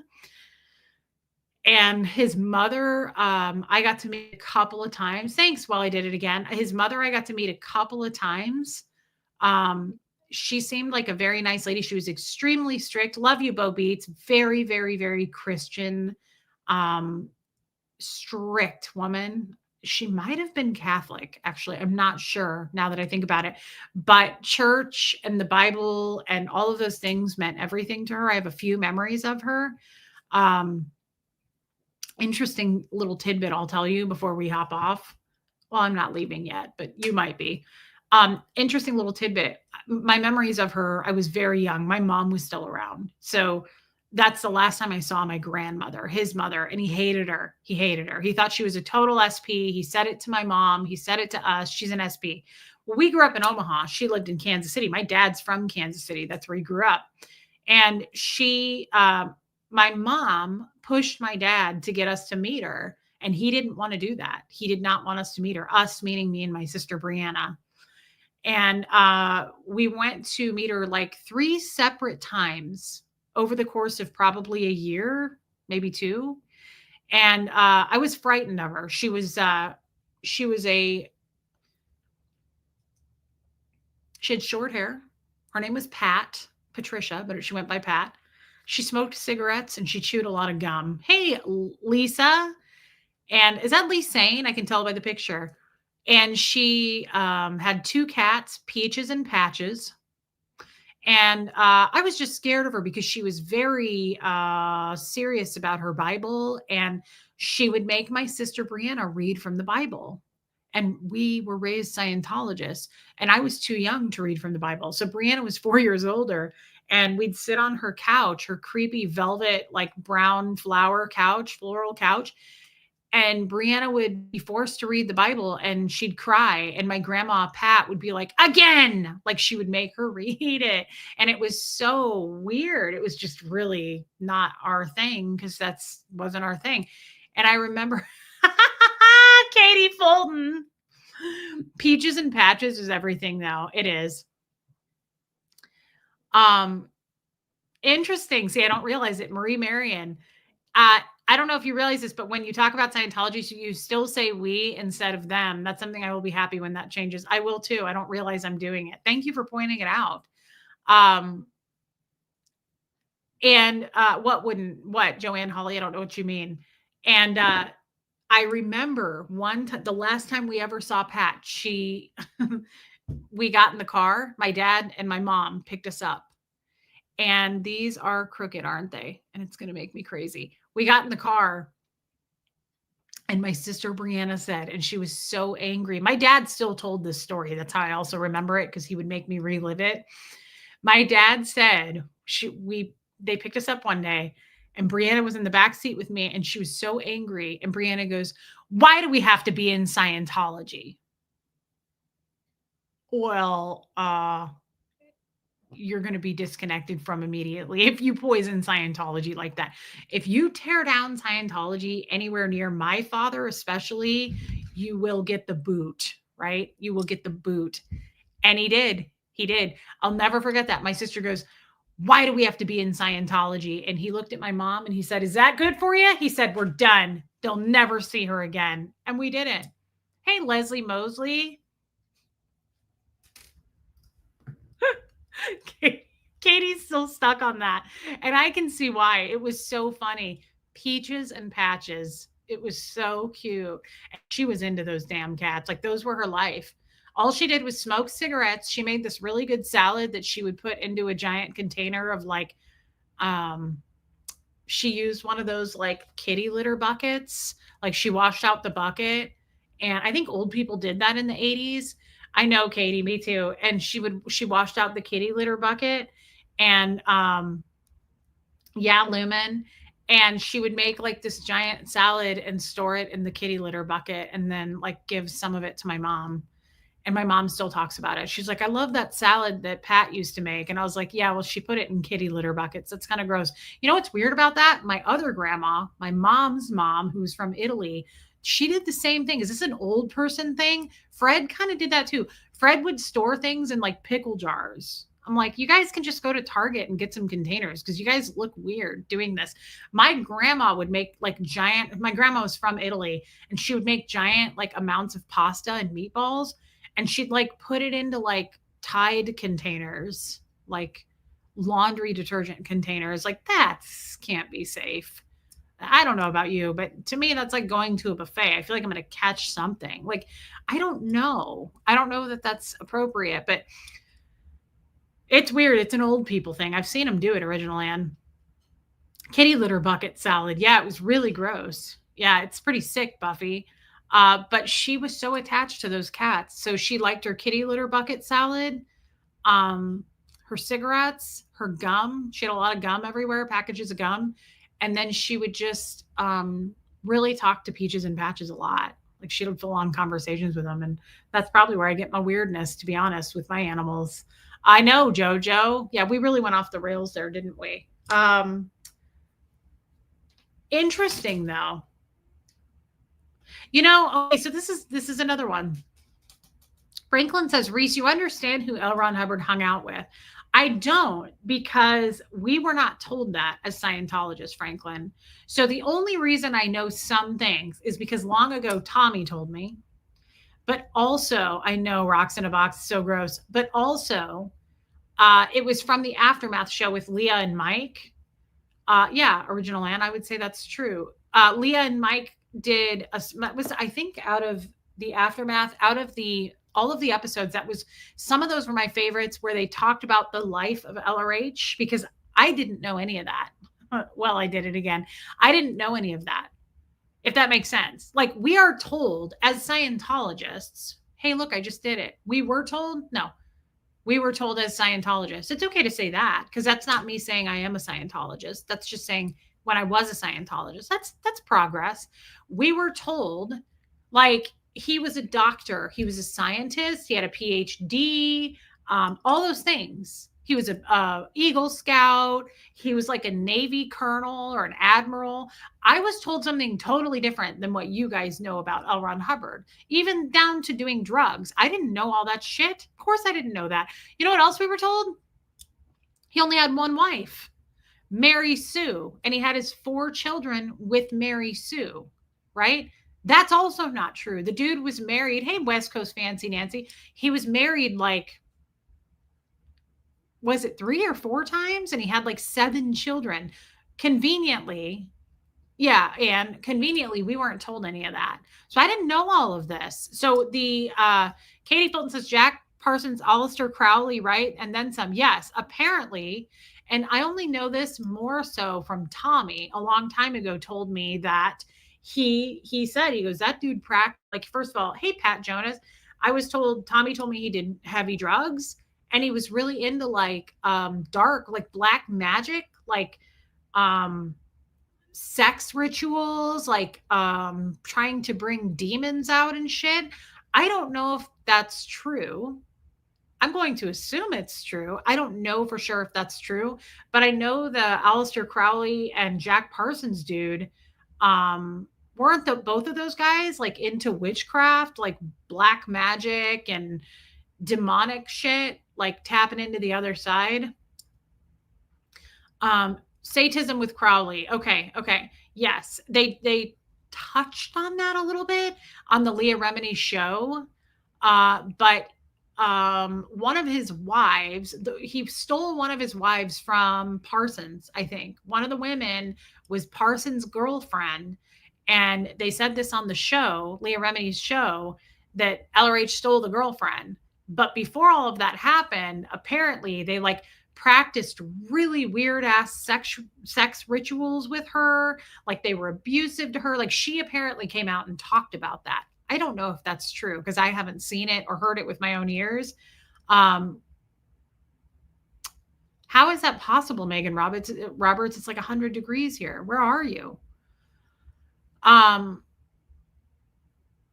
Yes. Yeah, Jessica LaBarbera, that's true. But I kind of would like to know more about that. God, that's so weird. Crowley, Jack Parsons, and L. Ron Hubbard in the desert doing sex magic with a witch. I agree with this too. Abigail says it's a wonder it didn't become a part of Scientology. You know, that's a really good point. Oh, hardcore sex magic, black magic. It was intense stuff. How involved he was, LRH, I can't say with any certainty. Not the best company to keep, perhaps. Yes, Katie. You know what, Abigail? I never thought of that. You make a really good point that stuff didn't bleed over into Scientology. Like even the drugs, if he was doing drugs, but like drugs and like the weird sex stuff. But I will say this. Oh, that was a great movie. Have you ever seen the movie The Master? That was such a good movie. He looked so much like LRH. That was Philip Seymour Hoffman. I'm still not over his death. Absolutely loved him. How crazy would it be if LRH was a jester?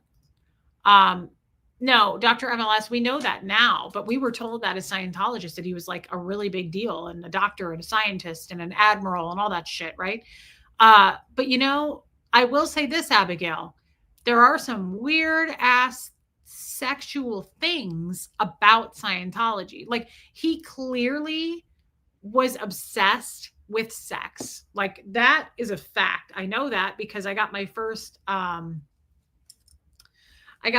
child sex check when I was 6 years old, and that was all about sex, even at 6. So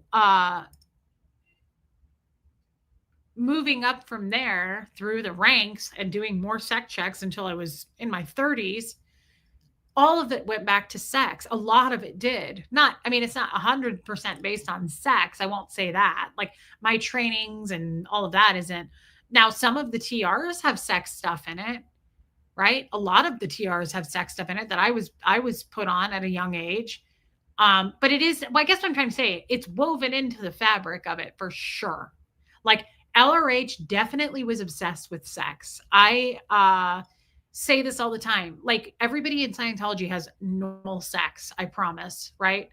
Oh, Joanne Hawley, because you're going to be put on the cans about it. Like, every time you have sex, you're put on the cans, and they're like, what kind of sex? What were you thinking about? What position? What were you doing?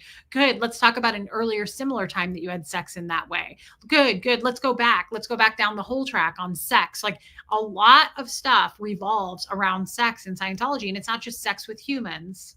Okay. I'm not going to go further. Hopefully you can put that together.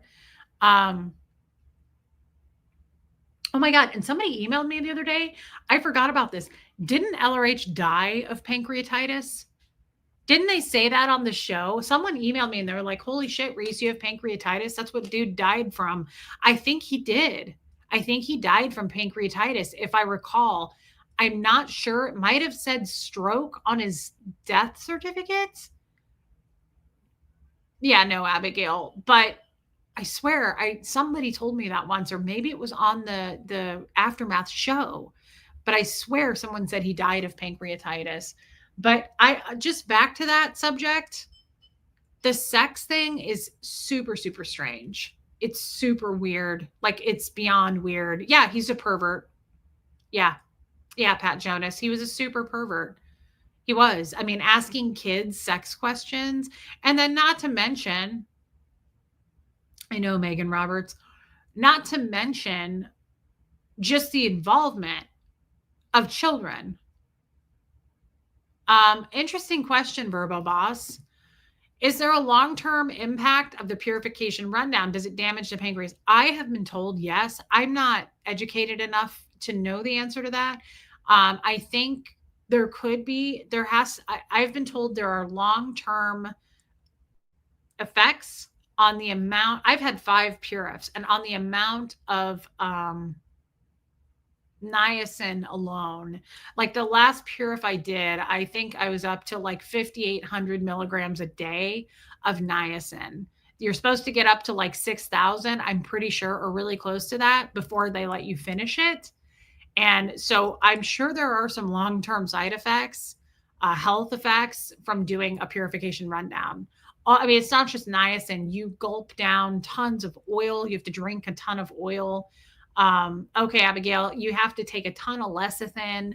There's like cups they fill with vitamins you have to take every single day on it, including the niacin, including the oil. You have to run for 30 minutes before you go sit in the sauna for 5 hours a day for 3 to 4 months straight. You can't take one day off. You have to do it every single day.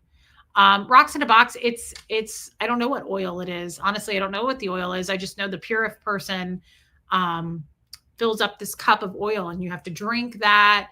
You have to take all this lecithin. You have to take all this fucking niacin. You have to take tons and tons of vitamins. And I mean tons. Like, your pee is so hot neon yellow when you're on the Purif. Like, it's a lot. It's a lot. I know that they've said people have died from doing the Purif. You know, it's not for the weak. Purifs are really hard. I don't know what kind of oil. Rundown Purif, yes, can damage the panky from the niacin and other vitamins. Your body is getting toxic levels of some of this stuff. That's terrifying. Yeah, and I've done 5 of them, guys. I did a Purif at a very young age, up to 10 years ago, probably was my last Purif. So I've done a lot of Purifs. All Scientologists have. You do them all the time. You do them a lot. And it's awful. There's nothing worse. I've been told so many times as a Scientologist, like, you have to repeat this, or we have to redo this. And you just get used to it. Like, you'll attest to something and you paid for it and you're all good and you're done. And like a year later, they're like, oh, you have to redo it. Sorry. That's your life as a Scientologist. Nothing is worse than having to redo another Purif, because it takes up, you have to do it for 5 hours a day. 5 hours a day. You have to sit in the sauna. You have to run for 30 minutes. I don't run. Okay. I don't even run when bears are chasing me. You have to take all of that niacin. You have to take all of that oil, and you have to stuff your face with a lot of vegetables. Like, they have to measure how many cups of vegetables you eat. So it's just really crazy. It's a serious regimen, and it's like, nothing's worse than saying like you have to redo your Purif. You're like, oh my God, no. Because it's hard to work that into a day. You have to do it for 5 hours. Most people have jobs. It's not easy to do that. And it sucks. It doesn't even matter about the time or working it out with your job. It sucks sitting in a sauna for 5 hours. It sucks. It's awful. Maybe the niacin killed Reese's Panky and caused her diabetes. I don't know. I don't know. You know, that's I should educate myself on that. Honestly, the nurses in the chat might know. It goes on for months, Heather. Yes. Yeah. The Purif, it takes as long as it takes, but there are certain things. You have to work up to about 6,000 milligrams a day of niacin, and they put you on a lower dose of it at first. But typically the average Purif that I saw is usually 3 months, like at least about 12 weeks. I remember, I'm not going to say her name, but I had a close friend that I grew up with in Scientology, and she had done a ton of Purifs, and she went into the Sea Org. She routed out of the Sea Org, and she came back to Kansas City. She was 5 years younger, and she had to redo her Purif, and she was on it for I remember talking to her, and she was like, I've been on this for 5 months. And I was like, what? Because it's an auditing action. So it takes as long as it takes. And the thing is, how did you know when you've done it long enough? Well, it's up to the CS, the senior CS. So that's the person who's in charge of your case, the case supervisor. So all auditing actions take as long as it takes. It's not like there's a cap. It's not like you go, okay, you've been on the Pure for 3 weeks, you're done. Like, no. That's not how Scientology works. And I think that's why they make so much money, because it takes as long as it takes. I know someone who's been on OT7 for 30 years. I'm not kidding. 30 years. Do you know how much that costs to be on OT7 for that long? I also know people who got through OT7 in 3 years. Usually it takes years though. OT7 takes years, but it doesn't take 30. Some people have been on it for 5 to 7 years though. It's a racket. But hey, thank you for being a member for 13 months, AFC Liverbird. And you're paying for it. Yes, but oh God, that's awful to hear. I just did a quick search, and yes, niacin toxicity can damage the islet cells and beta cells of the pancreas. That sucks. Wow. Thank you for looking it up, Dawn. How do you know when you're done with a Purif? So no, Kesterly's not. How do you know when you're done with a Purif? So I'll tell you, it's a Scientology term, and I'm going to explain what it's called. You have to reach the EP. The E as in Edward, P as in Paul. You have to reach the EP. And what that stands for is the end phenomena.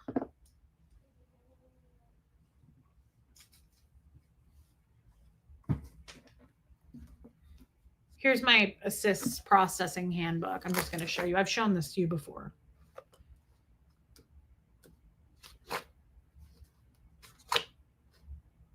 How do I keep flipping to this? Okay. How do I keep doing that? That's weird that I'm doing that. Okay.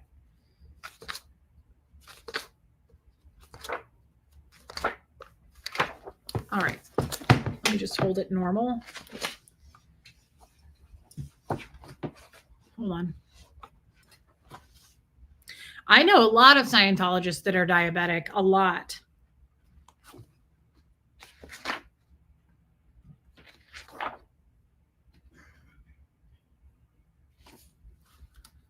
What am I missing? What am I doing wrong here?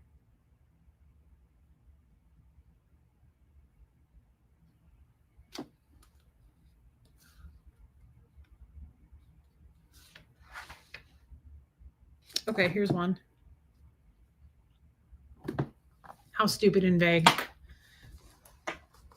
Purif costs, it's not a weekly cost. Renee B, a Purif is $5,000. It's just a set price.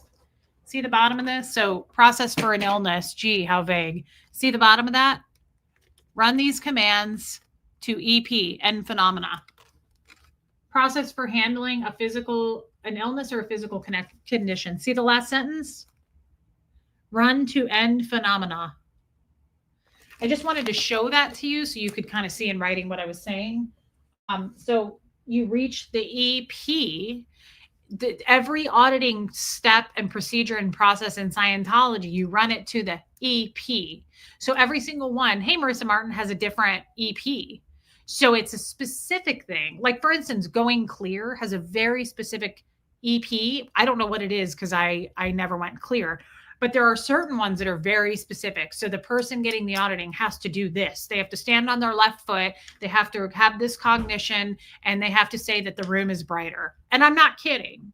Like, there's real EPs, not stand on the left foot part, but like there's real ones that are stupidly specific. So you may be going on and on and on and on and on and on and on for months and months and months, hundreds of hours, because you don't know what the EP is. And I can't tell you how many times as a Scientologist, you guys, I have been trying to figure out what the EP is in sessions. I will be sitting there going, oh my God, the room is so much brighter. Wow, I can see my future. Everything's amazing. And it would never work.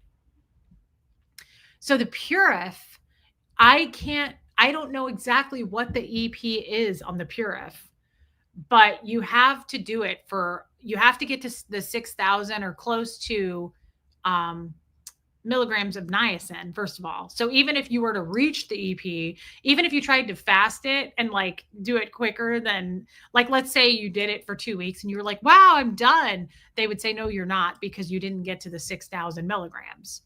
But once you reach the 6,000, there's like something specific you have to realize in present time with your body. And you have to know all this new shit now. And then you have to write up what happened. They have to go. So you may go, wow, I really realized this about myself. And they're going to go, really? Great. Can you write that down? So then you write it up and you submit it to the CS, the case supervisor. And then he has to decide if you're done. So you could even voice and say, I think I'm done. And they can go, why? Why do you think that? Oh my God, because everything's brighter and I'm totally going to be successful in my new body that's drug-free, right? You can write all of that, but the CS will oftentimes, you can write, I think I'm done and here's why. I've been on this for 6 months and I'd like to go home. But that's what you're thinking, but of course you don't say it. The CS usually writes back, Jessica LaBarber, and they'll go, that's fantastic, but we're going to keep going. And you're like, no, it sucks. I can't tell you. Thank you, Renee B. I cannot tell you how many times that's happened to me. I had tried so hard on every Purif I did, probably especially the last 3, because the first 2 I don't remember too well because I was little, but the last 3 as an adult, I was like, oh my goodness, I think I'm done. Like, I did it every time. I was fucking done. I did not want to go sit in that sauna every day of my life. All of my Purifs have taken at least 2 months. So you have to look at it that way. I think I did one that was 3 months. I know I did one that was 3 months, but all of them took between 8 and 12 weeks. Okay. So by the end of 8 weeks, I was always like, oh, wow, I think I'm done. And they would go, really? Why do you think that? And I would go, because I feel it in my bones. Like, I'm healed. I feel amazing. Whatever you have to sell to get there. Right. And they'll go, that's fantastic. Can you write that down for the CS? And you write it for the CS. And the next day you come in and you're like, am I done? Can I go attest? And they're like, the CS thinks you need more time, but thank you for your consideration. Get the fuck in the sauna and sweat to death. It was awful. It was, yeah, it was, oh, so good, Verbo Boss. That's moving unattainable targets. Yes, it's dangling a carrot. It always is. And that's not just the Purif, guys. The Purif is just physically strenuous, but that's everything. That's the Scientology survival rundown, which used to be TRs and objectives. How many times did you have to try and finish before they let you, Rachel? Oh my God. Probably 5 to 10. I probably wrote, Buffy, 5 to 10 communications to the CS going, wow, I think I'm done. But see, I did that in session too when you're on the cans. Cry harder, you're not done. Exactly. And so would you have to poker face through disappointment? Oh God, yes. Yep. Because you got to do what the CS says. But guys, it's the same thing on the cans. It's the same thing when you're in session. You know, you may be on some auditing action where you think you're ready to be done because it's costly and you're ready to move on to the next thing.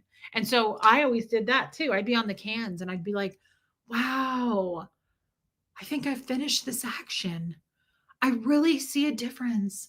Thank you so much for helping me. Oh my God, I'm going to do everything different now. I'm going to change my whole life. I'm going to be a warrior and a soldier for Scientology going forward. I want to give you all of my money. Thank you for showing me the way. Like I would say shit like that to get out of it. And they'd go, great. Thank you for your communication. That's wonderful. And then I would come in the next day hoping the CS was going to go, she's done. She reached the EP. That's great. Nope. You come in and they're like, okay, we're going to go in session. And you're like, I thought I was done. And they're like, no, you're not quite done yet. So we're going to do some more. And yep, you have to poker face it and go, great. Like it was awful. Did you change the direction on your next try or add on? So did you change direction on your next try or add on? What does that mean, Heather? What do you mean your next try or add on? I don't know what that means. Oh, on your next try, like I think I know what you mean. Like, did you try harder? Did you add to it to try to complete for the next time? Oh yeah, you just get more and more elaborate. But it's, hey, Andrew, knowing you are manipulating the system, but not being able to see the whole system is bullshit, is really and attest to how deep the brainwashing goes. That's so sad. Yeah, Andrew, it is. But it is an absolute thing. Do the CSs have a list of EPs or do they make it up as they get along or use it to keep you in the pure? No, there is an EP. You just never get to know what it is. You'll never know what it is. I don't know, like specifically going clear. There is a very specific EP to going clear, like whether or not you're actually clear. And I, to this day, don't know what it was because it's in the CCRD materials, the Clear Certainty Rundown materials. And those materials are locked up in a vault. Like that stuff, it's not like you can go into the library and read EPs. You don't know. That shit's locked up. You don't get to see it. It's like they're creating false confessions.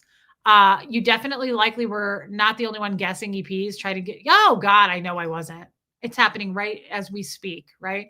Kathy, do you think they added sessions or the like Scientologists when their numbers were down that week just to meet it monetarily for stats? That actually, I don't. No, I think they were following policy. I do. I mean, I'm not for sure on that, but I kind of get the impression, no, they just, so you finished it, but you don't know what the EP was. Correct, Yorkie mom. Yeah. Once you say the right thing that unlocks the key and you're done, then the CS will come back and they'll go, we're going to go ahead and have you attest, and you're going to be attesting to the completion of this action. And you're like, oh, holy shit, yes. But you don't know what it was. Like whatever I made up and said, I don't know what it was. I couldn't tell you what that specific EP was. I just know whatever I said the right thing that time. It really is like almost like let's make a deal. I feel like I guessed the right door. That's all it is. You're just kind of like shooting in the dark, hoping that the CS is going to be like, wonderful, she reached the EP. Let's move on to the next level. Yeah, it's interesting that there are also born clears. Were those kids supposed to be superstar wonder kids? I don't know of anybody who was born clear. But I have heard that you can go clear by the age of 8. I remember reading a reference once where LRH said a person could walk themselves to clear. LRH was a big believer in taking a walk. It's like big parts of doing assists. And he said in some reference, a policy once, like if you walked the planet, like if you walked and walked and walked and walked for years, you'd go clear. Because that makes sense, right? Sure it does. Come on. You do, Buffy. Yeah, absolutely, Jessica. Someone who finished OT8 and said they were told in OT8 the lesson is you are who you are. That's the craziest thing I've ever heard, but that could be true. It makes me think of the lower conditions, the like find out that you are, find out who you are. That's like lower conditions. Gaslighting, it totally is. Is a born clear the same as a past life clear? Yes. Uh-huh. It's very mentally abusive. And originally, and like that pastor said to me, hey, Kat, that one time when I took some time off, that pastor said to me, and I've never forgotten it. He said that was spiritual abuse. Hey, Gogo the Greek, and it knocked me off my game in a good way. I was like, oh my God, I have never heard anybody put those two words together. Never. I'm sure it's been done, but I've never heard it. And it was so powerful to me when that pastor said that to me. He said, that's spiritual abuse. And I was like, oh my God, that is so powerful. So, yes, Anne, it's definitely mentally abusive, but what a crazy way of putting those two words together. And it is so accurate as spiritual abuse. 100%. One of the protesters said the magic words are to go clear outside, the orgs. I don't know what that means. And that pastor was so right. A God sent moment in your life. I've had a lot of God moments in my life lately, and I believe that too. I believe Nora was a born clear. Oh wow, I didn't know that about her. A voice down under, welcome. I thought OT8 was when they say, now you know who you are not. You have to go through all your folders to find out that you are mocked up. That sounds, hey, it's a whirlwind. That sounds about right to me too. I've heard similar things of that nature, but honestly, I don't know. I don't know what they tell you when you're OT8. I know on the grade chart or the bridge chart. Oh, that's interesting. Rocks in a box. I'll have to talk to Nora about that. I'd love to talk to her about her story. The grade chart says OT8 is, truth revealed. That's what OT8 is, truth revealed. So that's what you find out when you do OT8, truth revealed. Yeah, that's right. That's actually pretty true. Clear cognition is I've been mocking up my reactive mind all along and I'm not going to do it anymore. That's probably pretty accurate because you do, you eliminate your reactive mind on the first dynamic when you go clear. That's what you're doing. So you're getting rid of your first dynamic reactive mind. Yeah, original Anne, I totally agree with that. Hey, Linda Gillum, this is such a powerful talk, Reese. Love you. I love you too. Guys, we've got to do the Scientology talks more. And Linda, thank you for your super chat. They don't get a lot of views. Hey, Charisse, they don't seem to stir up a lot of interest. Now, that doesn't mean I don't want to do them for that reason. Whatever views we get is, whoever wants to listen and is meant to listen will listen. I'm not worried about it. But I wish that the Scientology conversations got more interest because I find it, I do too, Rachel. I find it fascinating now as an outsider looking in. I don't ever think about this stuff anymore. And so this is what I mean. When you guys prompt me and we go down my memory path and we ask me questions and it gets me going, it prompts me to go, oh, holy shit. Like, I don't think about this stuff anymore. So it really is fascinating. And I love going through and explaining it because it's also super therapeutic for me to do that. It is super therapeutic because I'm looking at it with fresh eyes outside as a non-Scientologist. Of course, I know the answers to all this shit, but it's not the same as it is now, if that makes sense. Like, talking about it now, I'm like, damn, that's crazy. That is crazy. So it helps me. I'm looking at it through your eyes, if that makes sense. You're looking at it through mine because I'm explaining how things go, but I'm now looking at it as a non-Scientologist and I'm like, holy batshit, that dude was nuts. And so it helps me so much to talk about this stuff. And I think we should. Yeah, Verbaboss says, I think it helps you sort out the bullshit and it's interesting to me. I'm glad. So again, it's not for everybody. And clearly, like, I do not get a lot of views when we do a Scientology discussion, which sucks because it's not for me about the views, but it is only because as many ears as possible to hear it, right? Like I want as many people as possible to go, holy shit, are you kidding me? That's the goal.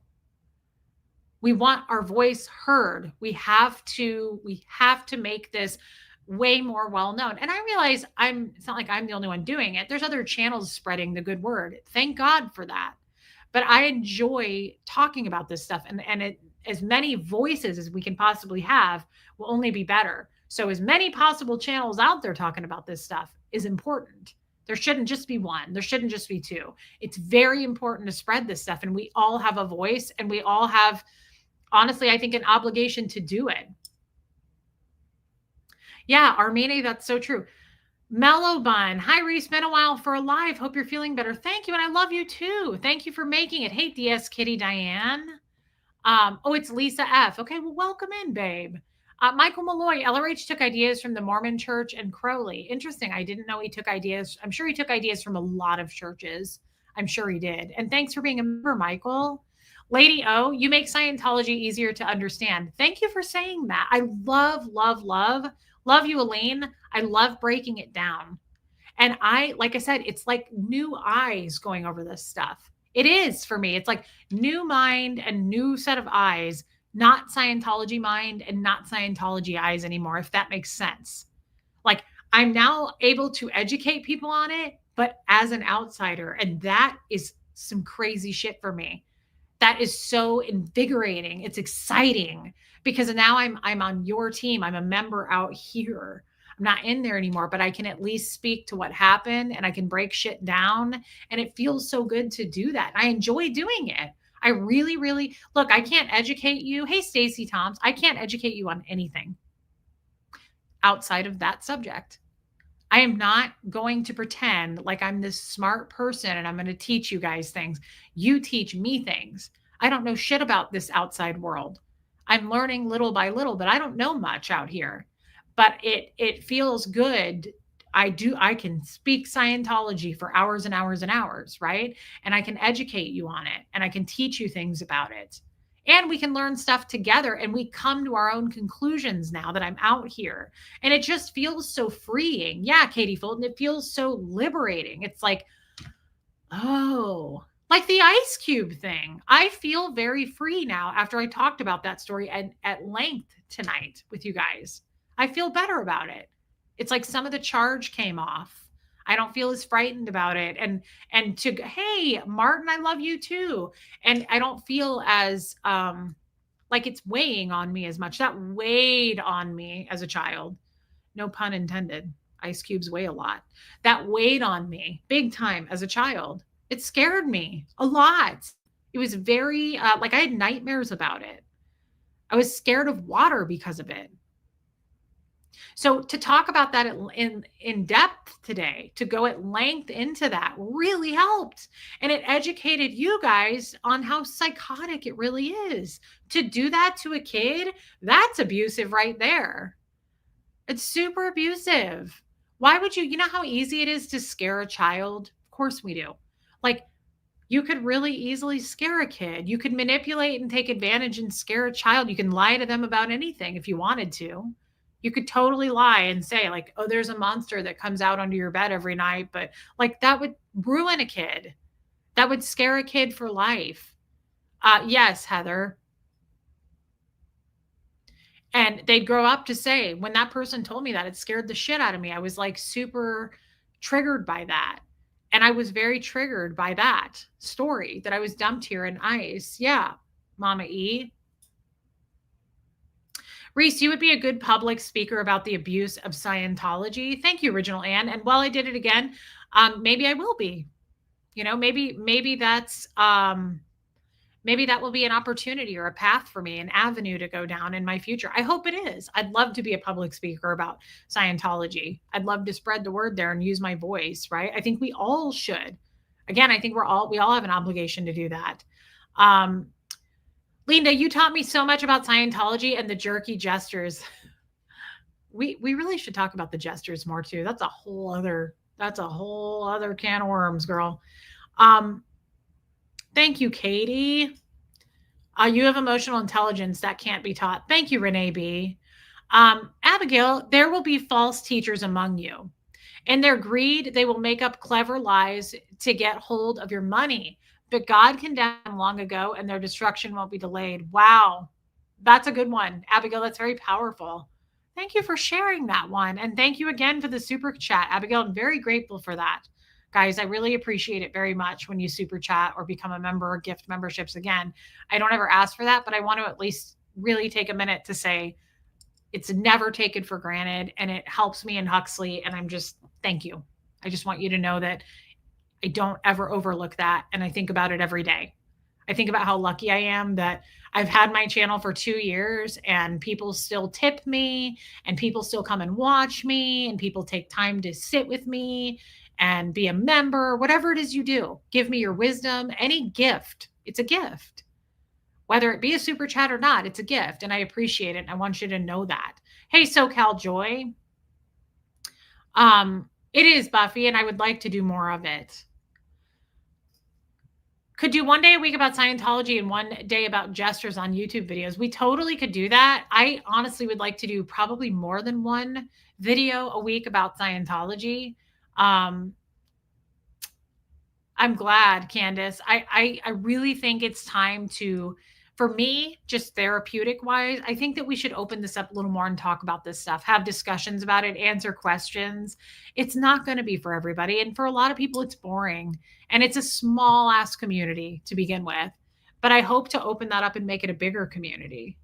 It should be. Like it's a very horrific cult and it should be talked about more. So I enjoy doing it. And again, I need to, guys, we need to push me to talk more about this stuff. It's time. It's time. It helps me to heal. But while I'm healing, I'm helping to educate other people on the dangers of it and the evil of it, right? Thank you for posting that, Kathy Ann. Guys, we went well over 2 hours. That's crazy. I'm going to sign off. Please hit subscribe on your way out. Thank you, thank you, thank you for listening to me. This was a good stream and it was long, but I really feel like I got a lot out of it. Thank you for listening to my stream yesterday. If you didn't see yesterday's, I don't ever ask people to go watch a stream. I only ask that you do because, yeah, Heather. Good night, Linda. I only ask that you do because yesterday's topic was tough for me to talk about, but it's very important to highlight. And I'm asking people to share it. Definitely at least watch it. Talk about it with somebody else, like a coworker. It was about statutory rape. It was about my story of statutory rape. And I've never really talked about it that much in length. And I did yesterday and it was hard for me, but you were there for me and I appreciate it so much. If you don't mind, please watch it or at least share it. I haven't heard about a case of Voice Down Under in KC, but I know that there's a ton of them in KC. Abigail, may God give you more and more grace and peace as you grow in your knowledge of God and Jesus our Lord. That is something I can live by every day. And thank you. I think we all should. Abigail, that's beautiful. Thank you for sharing that, Abigail. I love your scriptures. Thank you, Abigail, for super chatting them. That is very kind, but I really, really love them. I'm going to open my Bible.